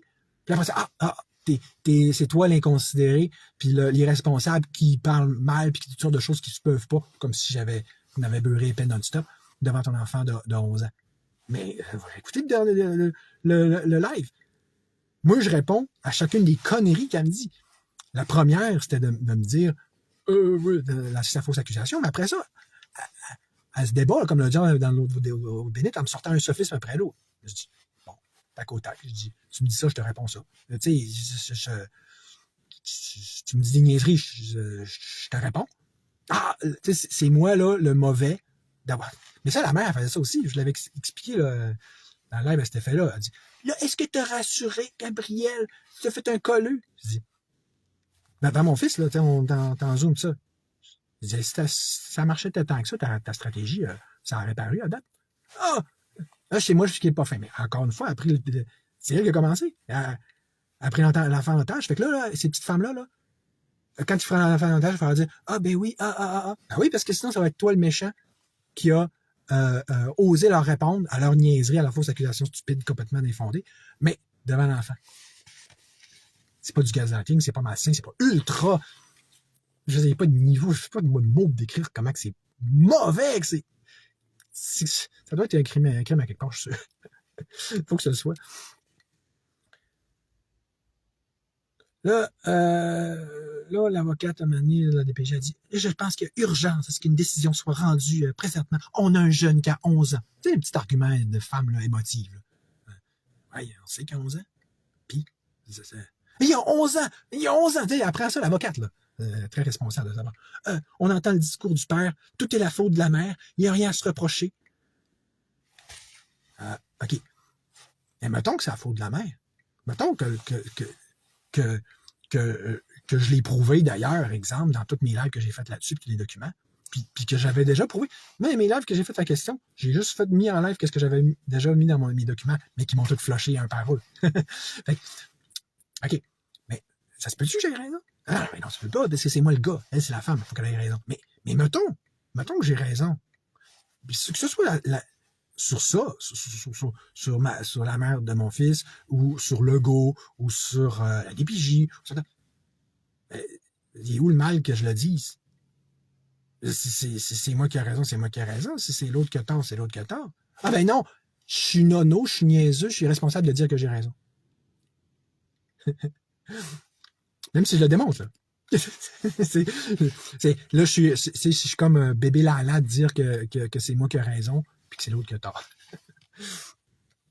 Il n'y a rien à se reprocher. Tu sais, ça, c'est encore un beau ça faisait encore de la manipulation. Mais si j'avais rien à reprocher, comment ça se fait que j'ai pris 3 premiers engagements moi-même pour améliorer les choses? Puis, tu comprends, c'est des engagements qui... Hey, plus lever le ton, plus me fâcher, plus prend aucun terme de dénigrement. C'est qui les pères au Québec qui font ça, là? Puis les mères, là. C'est l'engagement d'être plus catholique que le pape, voyant le genre de chasse aux sorcières puis d'inquisition qu'on me faisait. Mais, tu sais, ça, j'avais pas eu besoin de personne pour me le dire. Là. Mais après ça, il me reproche que je suis un gars qui a rien à se reprocher. C'est tellement hallucinant. Je veux dire, en tout cas. Puis là, puis je me serais ajouté 3 autres éléments par la suite, tu sais.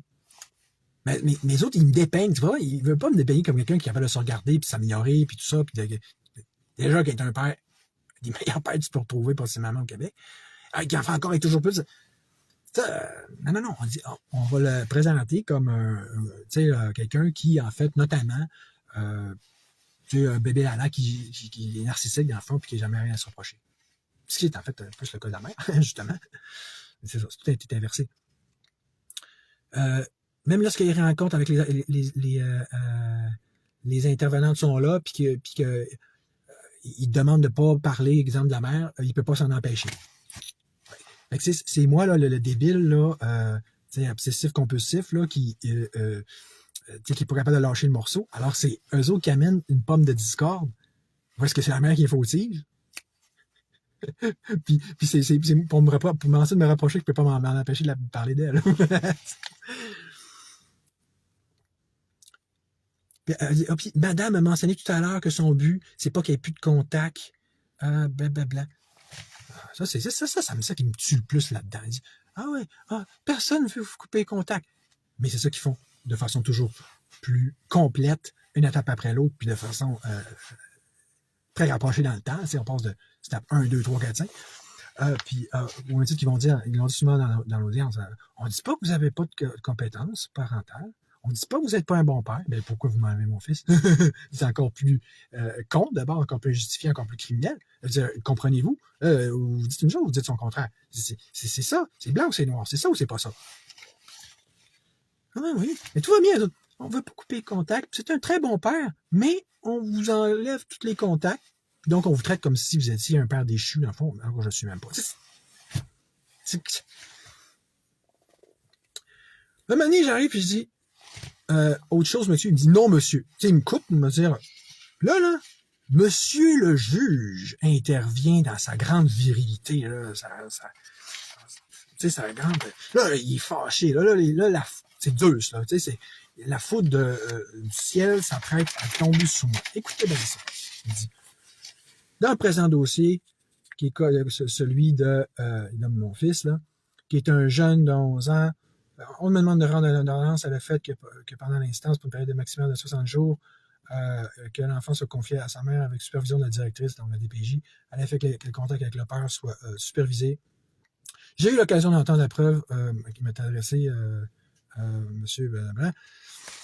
Et il dit, ma conclusion est la suivante. Il n'y a pas un iota de preuve, monsieur Bolduc, de ce que vous avancez. Hein? Donc, tout ce que je dis, c'est de la boîte. C'est pas bon.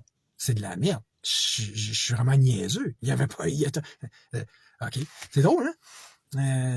Tu sais, tu fais des lives là, non-stop, puis des vidéos documents non-stop. Hein? Tout ça, il n'y a pas un iota de preuve. Ben, c'est sûr que, tu sais, s'il flush toutes les preuves, puis après ça, quand c'est le temps d'arriver à une audience, ben l'audience est bâclée, puis c'est tout ce que je dis, ça s'en revient contre moi. Ils peuvent bien dire qu'il n'y a pas de preuves. T'sais. Monsieur Bolduc, vous avez ah oui, puis là, il dit, vous vous êtes tiré dans le pied, monsieur Bolduc, parce que vous avez essayé de faire la démonstration que votre mère, que la mère de Gabriel n'a pas les compétences parentales, puis vous n'avez pas réussi. Mais il n'y a pas tort là-dessus. Parce que, écoutez bien, ça, c'était probablement l'élément central de l'audience. Parce qu'il dit, ben là, ça, j'ai tombé dans le piège total. Mais moi, je m'attendais pas que ce soit aussi piégé que ça, là. Je pensais pas qu'une cour pourrait être aussi non impartiale que ça, aussi mauvaise, aussi méchante que ça.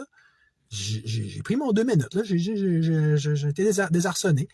Ça me rappelait quand, en tout cas, je ne me rappellerai pas avec qui, là, que tu avais ce genre d'interaction ultra malsaine, ça, mais des pires souvenirs, là. Fait que, tu sais, moi, j'étais comme, il dit, j'ai un petit peu maladroit. Fait qu'à un moment donné, il m'avait dit, ah ouais, comment ça, vous dites qu'elle a des problématiques mentales? Et là, j'ai répondu. J'avais fait un petit document à cet effet-là, et j'ai rendu 2-3 faits. Il me dit, lui, chaque fois que je disais, il dit, ben non, Et évidemment, vous voyez le genre de personne et l'attitude qu'il avait. Mais non, on sait bien. Fait que, tu sais, c'est la dernière fois que je tombe dans ce panneau-là. Parce que c'est vrai que je me décrédibilisais moi-même. Je suis le premier à dire qu'ils n'ont aucune compétence, ni lui, ni les TS. Pas mal moins que moi, en tout cas, en termes de psychologie. Fait que pourquoi est-ce que jamais j'aurais dû même leur donner ce minimum de crédibilité puis de pouvoir-là, à cet effet-là, qui est de commencer à discuter de ça avec eux autres. Tu sais, tu commences pas à discuter de mécanique automobile avec une infirmière. Tu commences pas à... Ce que j'aurais dit, monsieur, vous n'avez pas les compétences. Ben, fermez-vous la gueule. Puis, vous voulez qu'on en fasse une vraie preuve de la débilité de la mère? Ben, reprenez l'expertise psychosociale que vous avez cancellée. Puis là, on va avoir une vraie opinion de pro. Mais là, moi, j'essaie de baragouiner ça avec quelqu'un de un qui veut rien savoir de m'entendre, puis de deux qui n'a pas les compétences, puis que dès que je dis quelque chose, il leur vire d'abord avec un sophiste. Vous l'avez vu, qu'est-ce qu'il a fait pour les colleux, là? C'est super bon. C'est mauvais, les colleux. N'importe qui connaît son affaire va le dire. Lui, non seulement il l'écoute pas, mais il leur vire en dénigrement envers moi pour me ridiculiser. Ben, tu sais, s'il l'a fait pour ça, tu comprends, ça sert à rien que je passe en rafale tous les autres arguments que je peux donner. Vous voyez le pattern. Mais tu sais, indépendamment de la mauvaise foi manifeste de ça, moi, ce que ça me montre, c'est une leçon de vie, c'est que c'est quoi avoir des études? Tu sais, c'est comme si tu n'as pas d'études dans quelque chose, tu n'as pas le gros background en arrière, l'espèce de common understanding qui va faire en sorte que, exemple, si moi je parle à un autre psy, ah, t'es pas psy, t'as pas fait ta maîtrise. Et toutes les connaissances de base sont justement dans le bac chose. C'est pas n'importe quel bac, OK? On va appeler ça comme tu veux, là. Mais deux personnes que tu dis en psycho, ils se parlent. Ils se comprennent dans le regard, puis ils disent, ah, ouais, je comprends ce que tu veux dire par là. Pas besoin de tout expliquer les choses qu'on a appris dans les cours. On les a appris dans les cours. Tu comprends? Si je te dis, ouais. Fait que tu sais, exemple, là, le Flo, il fait des idées noires. Ah, OK. Et tout de suite, il va avoir un buffer. Il va pas faire, les idées noires, on est des TS, on se peut pas, on va crucifier le père, on peut y aller les idées noires. Hey, quand ton gaz égal, calme-toi. Ton instinct maternel va le calmer, là, comme je disais à la fin du dernier live, là. Tasse-toi, au pire, laisse faire un homme, ou prends-toi une pilule, je sais pas. Mais tu peux pas parler intelligemment avec quelqu'un qui comprend rien parce qu'il connaît rien. Puis qu'en plus, il compte toi. C'est comme on le voit là. Tu sais, moi, il y a plusieurs aspects, là. Au moins, ces deux aspects-là. Il n'y a pas de compétences, puis clairement, il y a un parti pris. Il n'est pas impartial, pas tout pour une scène. Puis, probablement, à l'instar du tribunal de la jeunesse dans son ensemble. Fait que, anyway, vous voyez le principe. Bon, et puis là, blablabla, là, il rentre dans sa grande argumentaire, là, son plaidoirie de juge, son homélie de prêtre. Puis, il dit, là, il me dit que c'est une mère exceptionnelle, là. Fait que là, tu sais, le triomphe de Judith, là, il sort, à go, on sort les violons, puis ça. Puis moi, il me dit, ce qui veut pas dire que vous êtes un mauvais père de famille. Ça veut dire que là, à un moment donné, on a un enfant qui a eu des idées noires. Fait que c'est ça. Fait que fin de la discussion. En fond, c'est son argument, c'est ça. C'est que, nonobstant que la mère, c'est une supposée déesse, parce que c'est justement la mère, donc c'est une femme, hein, c'est comme ça qu'on traite les femmes ici au Québec, puis il y a plus forte raison dans une cour de justice du moins gouvernée comme dans les pays comme le tribunal de la jeunesse. Toute femme est une espèce de déesse, on dirait. Bon, mais c'est que, c'est pas que vous êtes un mauvais père, mais votre fils a eu une idée noire, puis parfois après, c'est écrit dans le ciel, c'était comme un nez dans une face, que c'est l'ultime signe de l'aliénation parentale. Mais ça, silence, pas trop d'en parler. Il y a des idées noires, t'es off, t'es out. Fait que, tu sais, c'est un bon truc, là, mon fils, là. Tous les enfants du Québec, ils sont allés un des parents, vous avez juste à dire ça. Ah, j'ai dit des idées noires par rapport à mon père, si je revois mon père, blablabla, idées noires. Ben oui! Après ça, tout le ciel s'ouvre devant toi, la voie royale vers le pouvoir absolu de l'enfant roi. Mais regarde, c'est pas surpris. Il est intelligent, mon fils. Il est manipulateur. Il prend un truc de même après l'autre. Il faudrait que j'interprète ça comme étant autre chose qu'un autre truc. T'sais. En tout cas, ça serait assez. Il faut avouer que ça serait assez conséquent et cohérent avec tout le reste des autres stratégies similaires qu'il a pu faire auparavant. Puis par après, genre, je vais dire une menterie, encore une autre menterie par rapport à mon père. Ah ouais, il m'informe pas d'avance de ce qu'on fait les fins de semaine. Comment? Écoutez ça. Ouais, regardez, ça c'est bon ça. Il dit, la décision que je prends aujourd'hui, c'est pas le choix de la mère, c'est pas le choix du père. Moi, c'est l'intérêt de l'enfant qui compte. J'estime que il y a dessus de ça, autrement dit, hein, le fameux, tu vois, c'est le coup de baguette magique au coup de marteau du juge, là, ça revient au même, là, c'est fait avec cette incantation divinatoire-là, j'invoque l'énergie de l'enfant pour dire que n'importe quoi que je vais dire, c'est vrai, puis c'est bon, puis c'est justifié. Il a 11 ans. C'est encore à faire un petit argument émotif là, favori de toutes ces petites femmes-là. Puis que là, il relaye. Il dit, il a 11 ans. Ben, c'est ça qu'il a manifesté comme chose pour l'instant. Comme si c'était pas ridicule en soi. Ah oui, excusez, pardon, il a 11 ans. Ben oui, hein. Et donc, tout ce qu'il va dire, c'est vrai, vu qu'il a 11 ans. Ils veulent, on dirait, préciser le fait qu'il n'y a surtout pas 18 ans. Là. C'est tout inversé. Je sais pas quoi dire. Hein. Il dit, fait que, c'est pour l'instant 100%, il a manifesté son choix. Oui, tout comme n'importe quel enfant aliéné manifeste, qui a donc tranché son conflit de loyauté pour un parent ou un autre, l'aurait fait. Ce qui dit qu'il y a de nouveau là-dedans. Là. À date, c'est parfaitement compatible avec ma théorie de la naissance parentale. Il dit, non, mais ça veut dire que l'enfant a parlé, on l'écoute un point, c'est tout. Moi, il dit, je vais exaucer le vœu, avec la preuve que j'ai entendue, le vœu de Gabriel, qui actuellement, parce que la situation est difficile. Ah oui? Difficile? J'ai fait quoi déjà? Ah, ça n'a jamais été amené dans l'audience, dans quelconque preuve, rien. Le vœu de Gabriel, c'est qu'il soit confié à sa mère et que le contact avec le père soit supervisé par la DPJ. Je vais exaucer le vœu de votre personne. C'est la décision que je prends aujourd'hui. Oh! Alléluia. Tadam. Tu sais, là, c'est comme, excusez, pardon, là, la vérité divine. Tu sais, j'ai été jugé par Dieu ou Zeus en personne. Tu sais. Je vais maintenant passer en rafale une couple d'autres aberrations du système judiciaire actuel, notamment en matière de familiale, puis donc de la jeunesse, puis okay? Justement, en tout premier lieu, l'âge légal pour qu'un enfant puisse décider de chez quel parent il peut rester. Donc l'âge légal pour qu'il puisse trancher entre les deux parents, carrément. Là.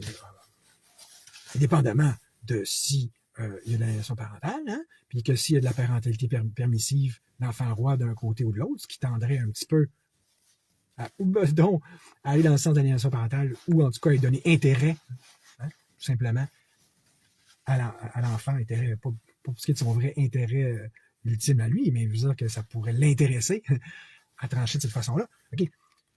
Il dit que c'est en principe 12 ans. Sauf que, quand tu arrives dans les tribunaux, là, ils te le disent carrément. Ils disent, ben, dans le fond, vu que c'est 12 ans, ben, nous, on interprète que, dans le fond, c'est 11 ans. Parce que ça avait commencé, il y avait carrément 10 ans, Gabriel. Puis dans le fond, pourquoi pas 10 ans? Ça, je sais pas si vous voyez comment que ça finit plus leur débilité. Donc, déjà que c'est 18 ans, normalement, la majorité, pour prendre des décisions importantes, genre OK, le genre de parentalité que je vais avoir, le genre de parent que je vais avoir, dans quoi tu es placé pour... Tu sais, exemple, dans notre cas présent, une parentalité ultra éducative, une parentalité de parents bonbons puis de maman gâteau. C'est débile de laisser un enfant choisir faire ce choix-là, même à 12 ans. Mais là, c'est pas ça. Ils disent, ben finalement, non, ça va être 11 ans, parce que l'enfant il est quasiment rendu à 12 ans. Puis finalement, non, ça va être 10 ans, parce qu'il est quasiment rendu à 11 ans. Vois-tu qu'est-ce que ça fait? Leur super huis clos, leur super ordonnance de sauvegarde, ils se font un système parallèle. Non seulement parallèle, de juridique, légal, tout. Là. C'est pas le Parlement de l'Assemblée nationale qui a décidé ça. Là. Non, ils se sont fait leur petit système niaiseux entre femmes, là, puis c'est débile. Puis c'est complètement... Ça va à l'encontre de la loi elle-même, là. C'est 18 ans ou c'est 12 ans? Tu comprends? C'est hallucinant. Bon, comme je disais, évidemment, l'intérêt de l'enfant, est-ce que c'est la même chose que ce que l'enfant veut puis ce que l'enfant décide? Ça, c'est une autre absurdité pure. Est-ce que, je veux dire, est-ce que ça n'a pas été déterminé et démontré, je ne sais pas combien de fois depuis que le monde est monde, que il n'y a pas deux choses qui sont plus contraires l'une que l'autre que ces deux choses-là? Ben, les autres, là, ils ont leur truc, c'est de dire que c'est ça. En fonction de l'intérêt de l'enfant, on va faire ce que l'enfant veut. Donc, ça, j'en ai déjà parlé pas mal. Donc, déjà que ce postulat-là précédent que je viens de faire, que je viens de dire, ne représente pas exactement l'idée du siècle, hein, est-ce que ça devient pas est-ce que ça ne vient pas relever carrément de la folie furieuse pure et simple du moment où l'enfant se voit on ne peut plus clairement, en plus, impliquer l'organisation dynamique psychologique des relationnels d'aliénation parentale. Là, ton principe, il devient fou. Là, fait que décider tout bonnement, c'est-à-dire que c'est l'enfant qui décide point, est-ce que ça ne revient pas ultimement, essentiellement à pratiquer, encenser, entériner et officialiser la loi du moindre effort? Hein? Donc, la parentalité permissive, puis celui du principe de l'enfant roi puis le bébé gâté, en lui donnant force de loi. Puis, tandis que dans le cas d'un enfant anxieux, ça revient à vraiment enchasser, entériner légalement la notion d'évitement, puis de tu sais,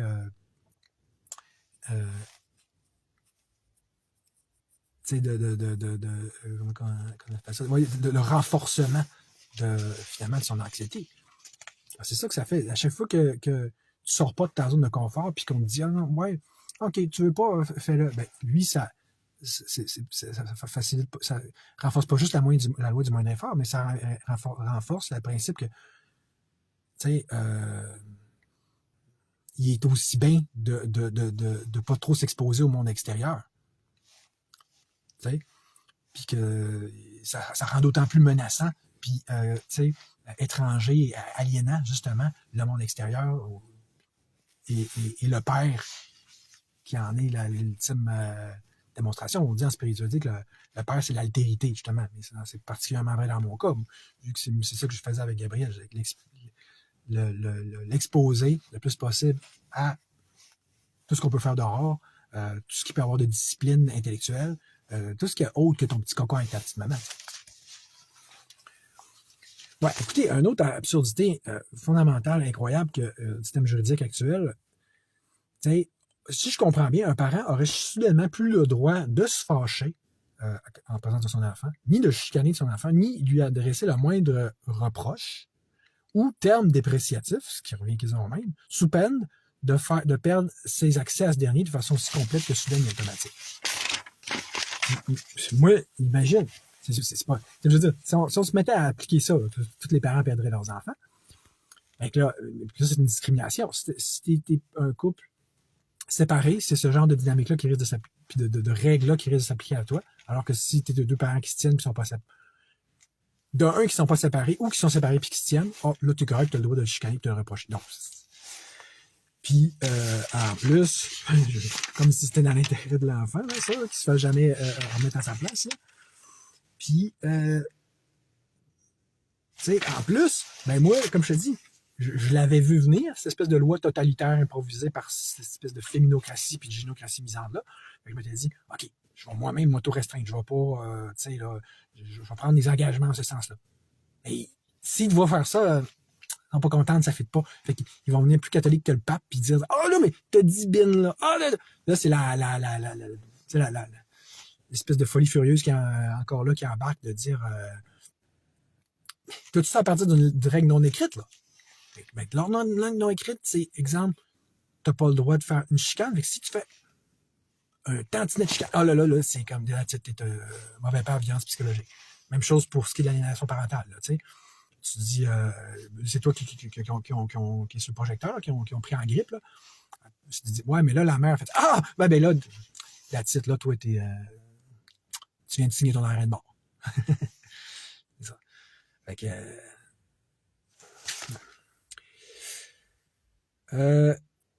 ouais, une autre absurdité, je n'avais déjà parlé, c'est au niveau de, OK, la mère, elle déménage, elle a la garde.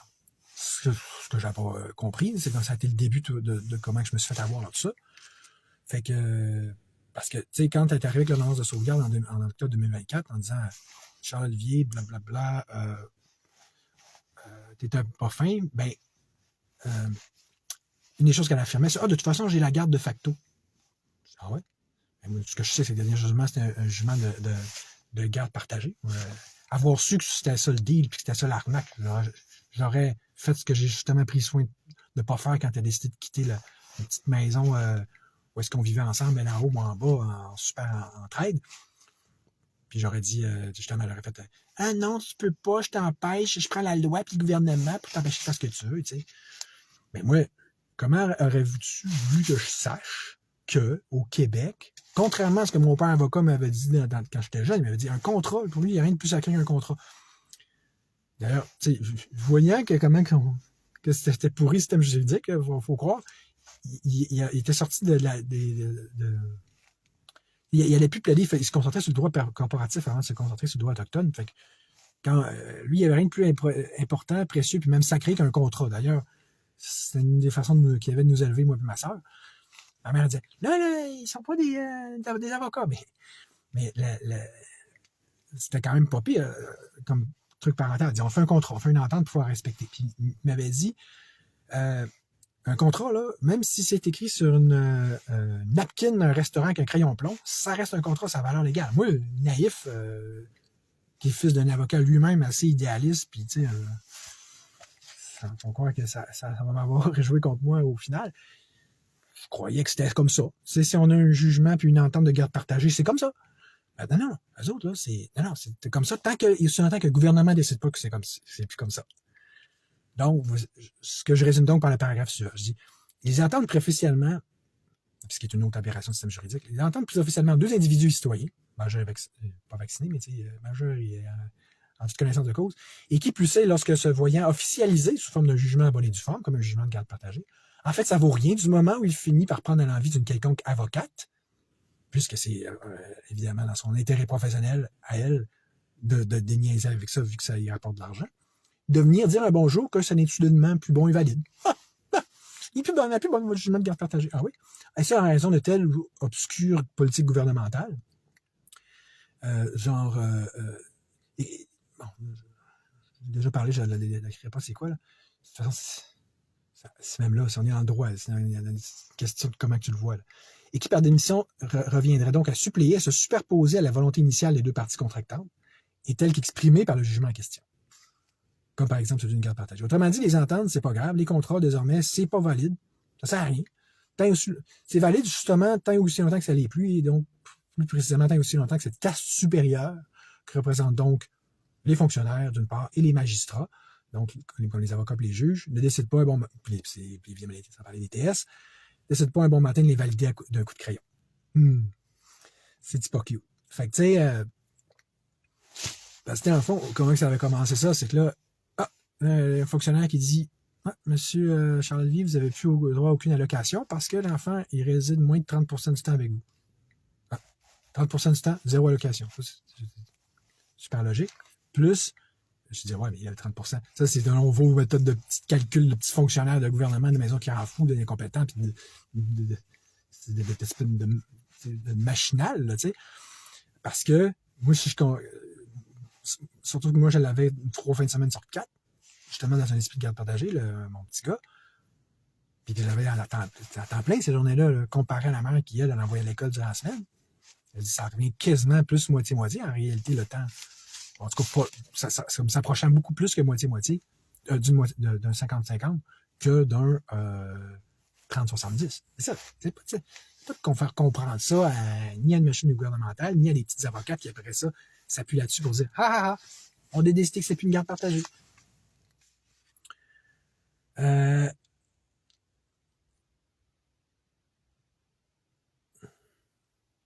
C'est ça. Donc, ce que ça montre, c'est que c'est la meilleure chose qui puisse exister en ce monde, au point d'ailleurs où ça devrait totalement être vu comme ayant préséance sur une chose aussi vulgaire, insipide et sans intérêt et sans importance qu'un contrat ou un jugement officiel, comme celui d'une garde partagée. C'est bien entendu donc une politique gouvernementale, surtout si elle s'avère aussi arbitraire, incohérente et injustifiable que possible. Donc, c'est ça que le système juridique nous donne comme message. Et pour couronner le tout, on va conclure la chose en disant qu'à partir de là, dans le fond, l'autre parent se retrouve dans le fait même à se retrouver dans une situation de garde unique, même si l'entente puis le jugement précédent faisait plutôt état d'une garde partagée, de telle sorte qu'on n'a plus qu'à chiffonner ce vieux torchon pour mieux jeter à la poubelle. Ah oui, puis en passant, vous savez quoi? Ben la pension, à partir de là, vous n'avez pas le droit non plus, monsieur. Tu sais, de sorte aussi dans la pension alimentaire, je veux dire, parce que c'était moi qui en recevais une. Puis de sorte que tout le beau discours gouvernemental là, sur la loi sur la pension alimentaire, avec tous ces beaux grands principes de solidarité entre parents séparés, afin que l'enfant puisse avoir un service égal chez tous les parents, ben dans le fond, tout ça se retrouve à prendre le bord dans le temps de le dire. Ah, ça ne s'applique plus tout de coup. Mais non, ça c'est plus bon. Ça n'existe plus. Puis à la place, le name of the game, ça devient plutôt, débrouillez-vous, organisez-vous, puis mangez donc de la merde, puis en fait, d'ailleurs, mangez donc la laine sur le dos, autant que vous voulez, puis autant que possible. Puis d'ailleurs, bienvenue en jungle humaine où c'est chacun pour soi pour plus faire la poche, puis justement, allez vous battre en cours, puis que ça finisse comme c'est là. Autrement dit, ce que ça veut dire, c'est que compte tenu de ce que je viens de dire, Un déménagement, c'est la meilleure et plus intelligente chose qu'un parent puisse faire, puisque ça revient on ne peut mieux, un peu plus facilement automatiquement arnaquer l'autre parent, notamment en dépouillant de tous ses droits. Surtout, tout particulièrement sur le plan financier. Et ainsi que, au final, de toute son autorité parentale. Même si c'est censé pas être ça. Là. Ben oui, parce que tant qu'elle est partie, pourquoi pas en profiter pour assumer que lorsqu'un parent se voit ainsi arroger le titre de parent principal dans le temps d'une garde unique, il a qu'à profiter pour faire comme si l'autre parent s'était vu frapper d'échéance parentale, même si c'est justement pas le cas, et ainsi essayer de consulter ou même lui communiquer par rapport à quoi que ce soit. C'est ça qu'elle faisait de même en 2024. Là. Oh oui, je fais comme si tu as besoin de te communiquer, puis te consulter, demander ton avis, c'est moi la boss. Puisque de toute façon, si on se met à agir ainsi, rien ni personne pourra alors sévir contre le parent en question et ainsi l'empêcher de se comporter ainsi. Même qu'au contraire, tu vas avoir une récompense puis une anane, puis on va te féliciter quasiment, pratiquement, à te faire pratique pour ça. Il n'y a personne, moi, là, qui est venu dire ouais, ben là, vous n'auriez pas dû faire ça. Non, non, on l'encourage à aller encore et toujours plus loin dans ce sens-là. Chaque ASF a fait dans ce sens-là. Chicken, rubber stamp, voilà, tu as ce que tu veux. Puis le père a coupé dans le dent, dans le cul, puis entre les deux jambes. Tu sais. Le message est clair. Tu sais, c'est comme ça que ça fonctionne. Tu sais.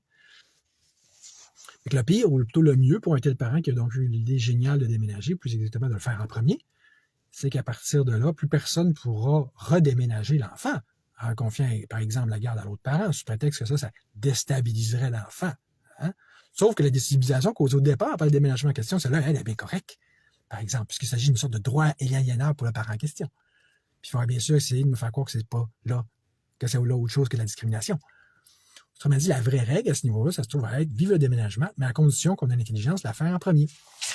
Fait que, je vous explique, tu sais, c'est quoi le super fonctionnement du système juridique actuel.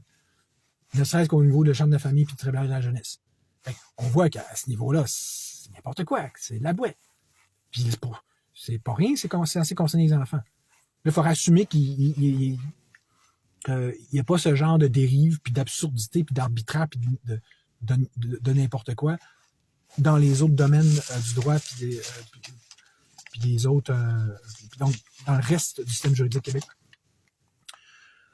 Ah oui, une petite loi non écrite, assez débile, merci.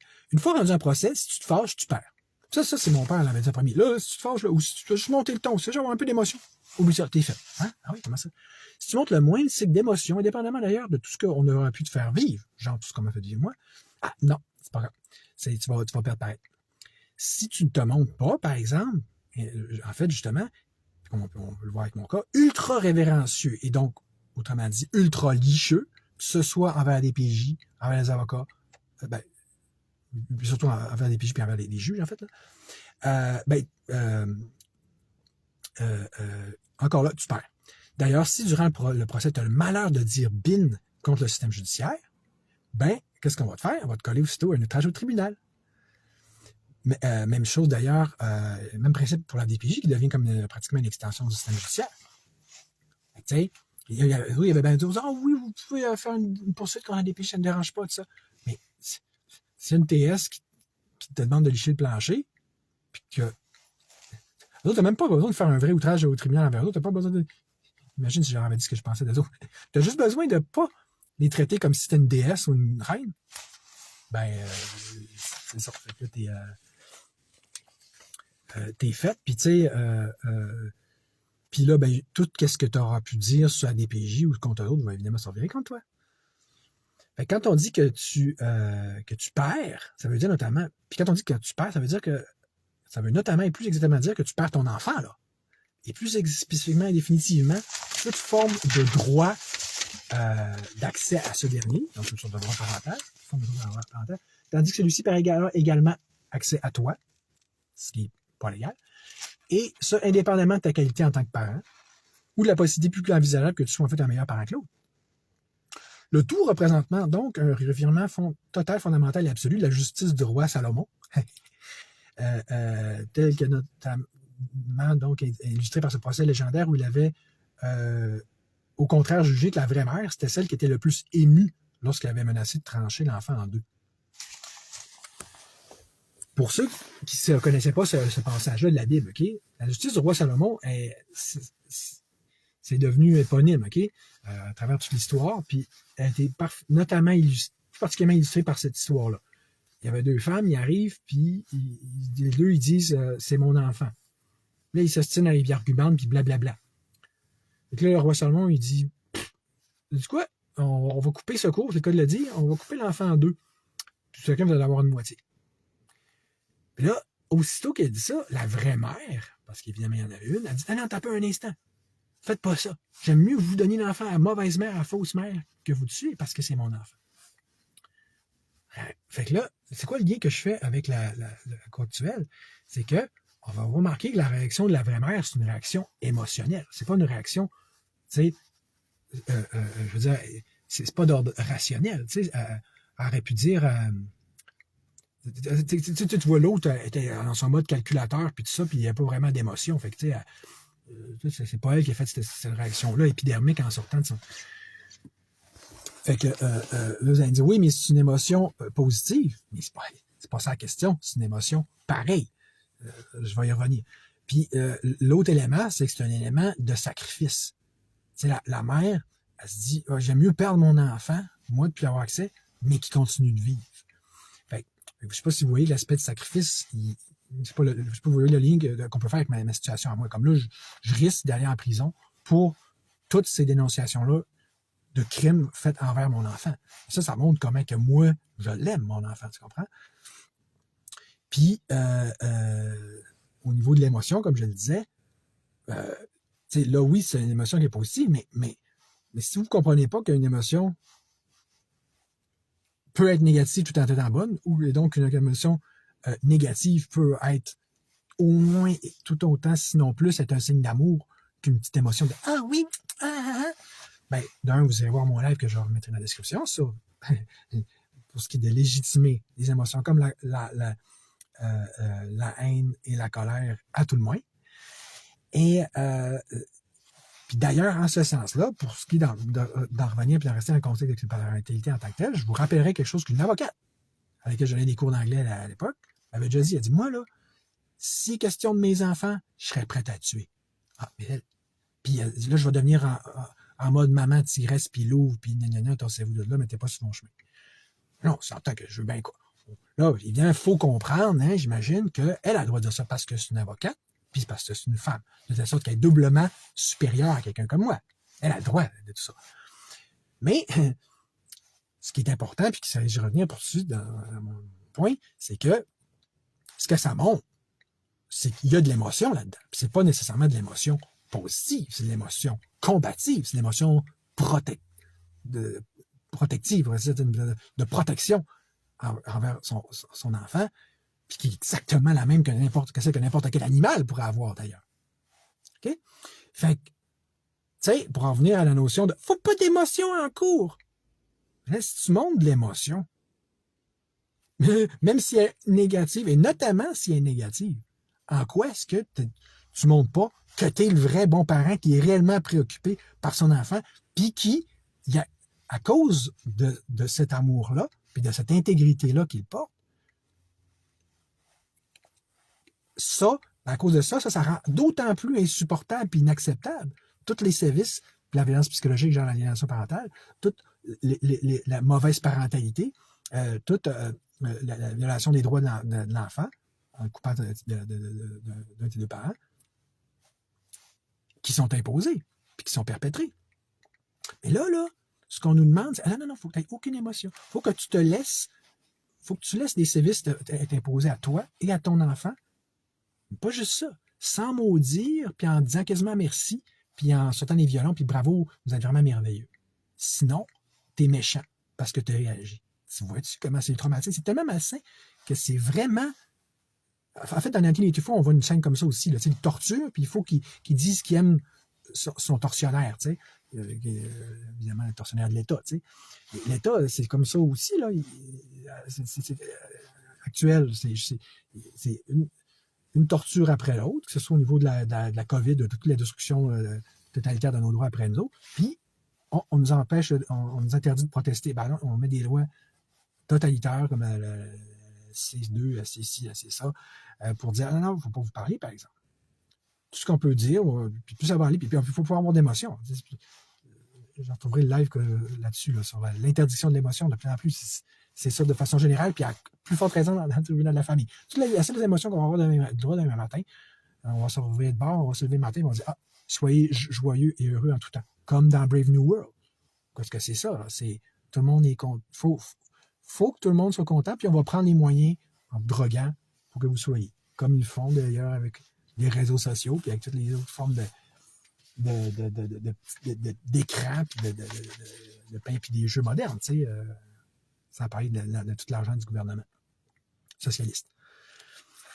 Donc, on pourrait aussi bien conclure en affirmant qu'au final, le véritable critère vers lequel on sera jugé de son droit de garder son accès à son enfant, c'est aucunement sa qualité en tant que parent, ou son intégrité, ou la profondeur de son amour, qui peut faire en sorte que tu peux aussi buster ou péter un corps. Non, c'est ta capacité à, au contraire, te montrer obéissant, révérencieux, non seulement respectueux envers le protocole et l'étiquette de la cour, mais révérencieux envers ces derniers, obéissant envers ses règles, et donc prêt à se comporter, non pas comme un parent responsable, mais comme un gentil petit enfant dans une garderie, un gentil petit citoyen d'un État totalitaire.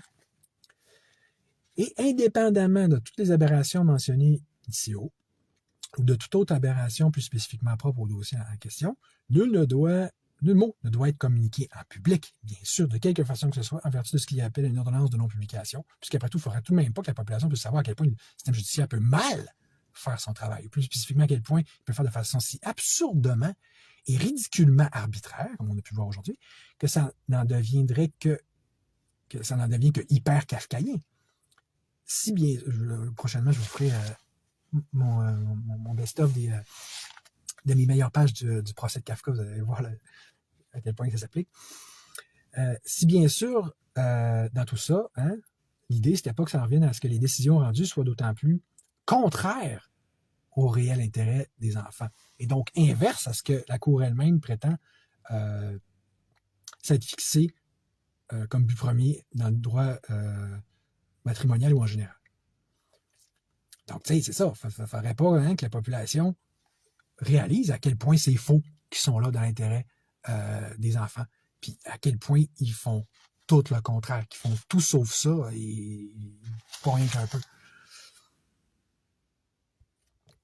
Hugo Girard, pourquoi j'ai quitté la chefferie du Parti libertarien? À cause de ce qu'on vit là. Parce que je m'attends à me faire mettre en prison pour ces révélations-là, pour avoir dénoncé ce système criminel qui est en fait le système de justice québécois, et ce qui pourrait pas être, en partant, être rendu plus évident que par le fait qu'il cautionne une organisation criminelle comme c'est la DPJ. Donc, si c'était pas le sujet. Mettons que vous n'aurez pas compris ou trop suivi ce que je viens de dire, qu'il vous suffise de garder ça au pire comme élément pour en juger. T'sais.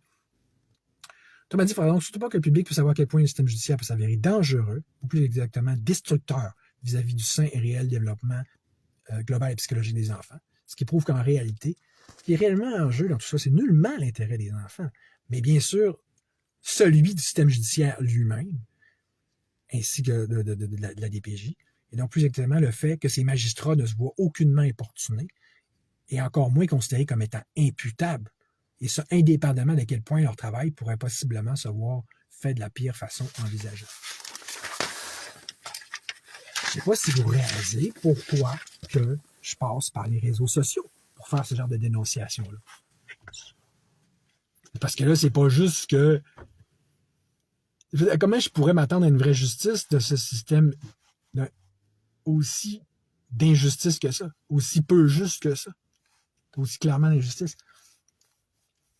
Alors que lui-même est vraiment pas juste on cautionne un petit peu du bout des lèvres, puis qu'est-ce qu'elle peut faire la DPJ? Non, c'est une force active, puissante, qui, dans le cas, à tout le moins du tribunal de la jeunesse, qui veut scorer, qui veut surtout pas scorer dans le but de la DPJ. Là. Il ne veut pas scorer dans son propre but parce que c'est le même but, justement. Et tu vois si c'est le temps qu'eux autres, ils débarquent sur la glace pour protéger leur petit chouchou de TS à DPJ, ils vont le faire à maudit. Donc, c'est que ça me donne de faire confiance au tribunal de jeunesse en particulier, ou même au système judiciaire dans son ensemble, comme on vient de voir. Je ne sais pas si, dans un, vous catchez que cette violation de l'ordonnance de publication que je fais là, c'est le seul choix que j'ai, au même titre que dans la publication que j'ai faite sur Facebook tantôt, où je mettais une photo de Metallica qui dit « Dans un monde sans justice, la seule chose qu'on peut faire, c'est de crier plus fort. » J'ai repris la même chose dans le petit texte que j'ai mis. Mais tu sais, c'est ça. C'est quelle autre forme de justice qu'on peut avoir en ce moment, sinon la dénonciation publique, en passant par les réseaux sociaux pendant qu'on en a encore un peu, puis donc par le peuple, par l'opinion populaire, puis par le gros bon sens que la plupart d'entre nous sont quand même capables d'avoir encore par rapport assez pour être capable de voir à quel point ça peut être ridicule le genre de situation que je vais vous exposer. Puis à quel point c'est inacceptable, puis à quel point c'est en fait criminel. Puis tu sais, je sais pas si vous voyez que l'une des raisons centrales pourquoi il est aussi pourri le système de justice québécois actuel, c'est parce qu'il est étatique. Tu comprends-tu? C'est toute la même gamique, là. C'est toute la même petite gang qui se back l'un l'autre, puis c'est comme n'importe quelle institution là-dedans, c'est juste des vases communicants. On s'en sort pas, là. Tu peux pas demander à un de dénoncer son voisin là-dedans. Hugo Girard, ben, je vais mettre le lien de tout le dossier au complet quand on va faire la description de ce live-là tantôt. Puis, donc, je ne sais pas si vous cachez que là, comme j'avais dit dans la description de mon dernier live, si on veut s'en sortir, bon, il n'y a pas 50 000 solutions, là. Et plus précisément, ça serait factice, puis complètement débile, puis utopiste, puis genre de perte de temps absolue que de passer par une solution, d'envisager une solution qui ne passerait pas par le démantèlement de l'État, et notamment du système judiciaire actuel. De telle sorte que, pour commencer, vous allez voir la description de mon live précédent, là, je l'explique tout, là, que ça prendrait... C'est mon live précédent ou c'est l'avant-dernier live? Je ne sais plus, un des deux. Ça prendrait donc non seulement des cabinets d'avocats privés, mais des cabinets de juges privés, comme ça a déjà commencé à se faire ailleurs. Là. Je mettrai une pause, je pourrais le mettre spécifiquement dans la description ici. Mais pas seulement ça, ça prendrait des systèmes de justice, tu comprends?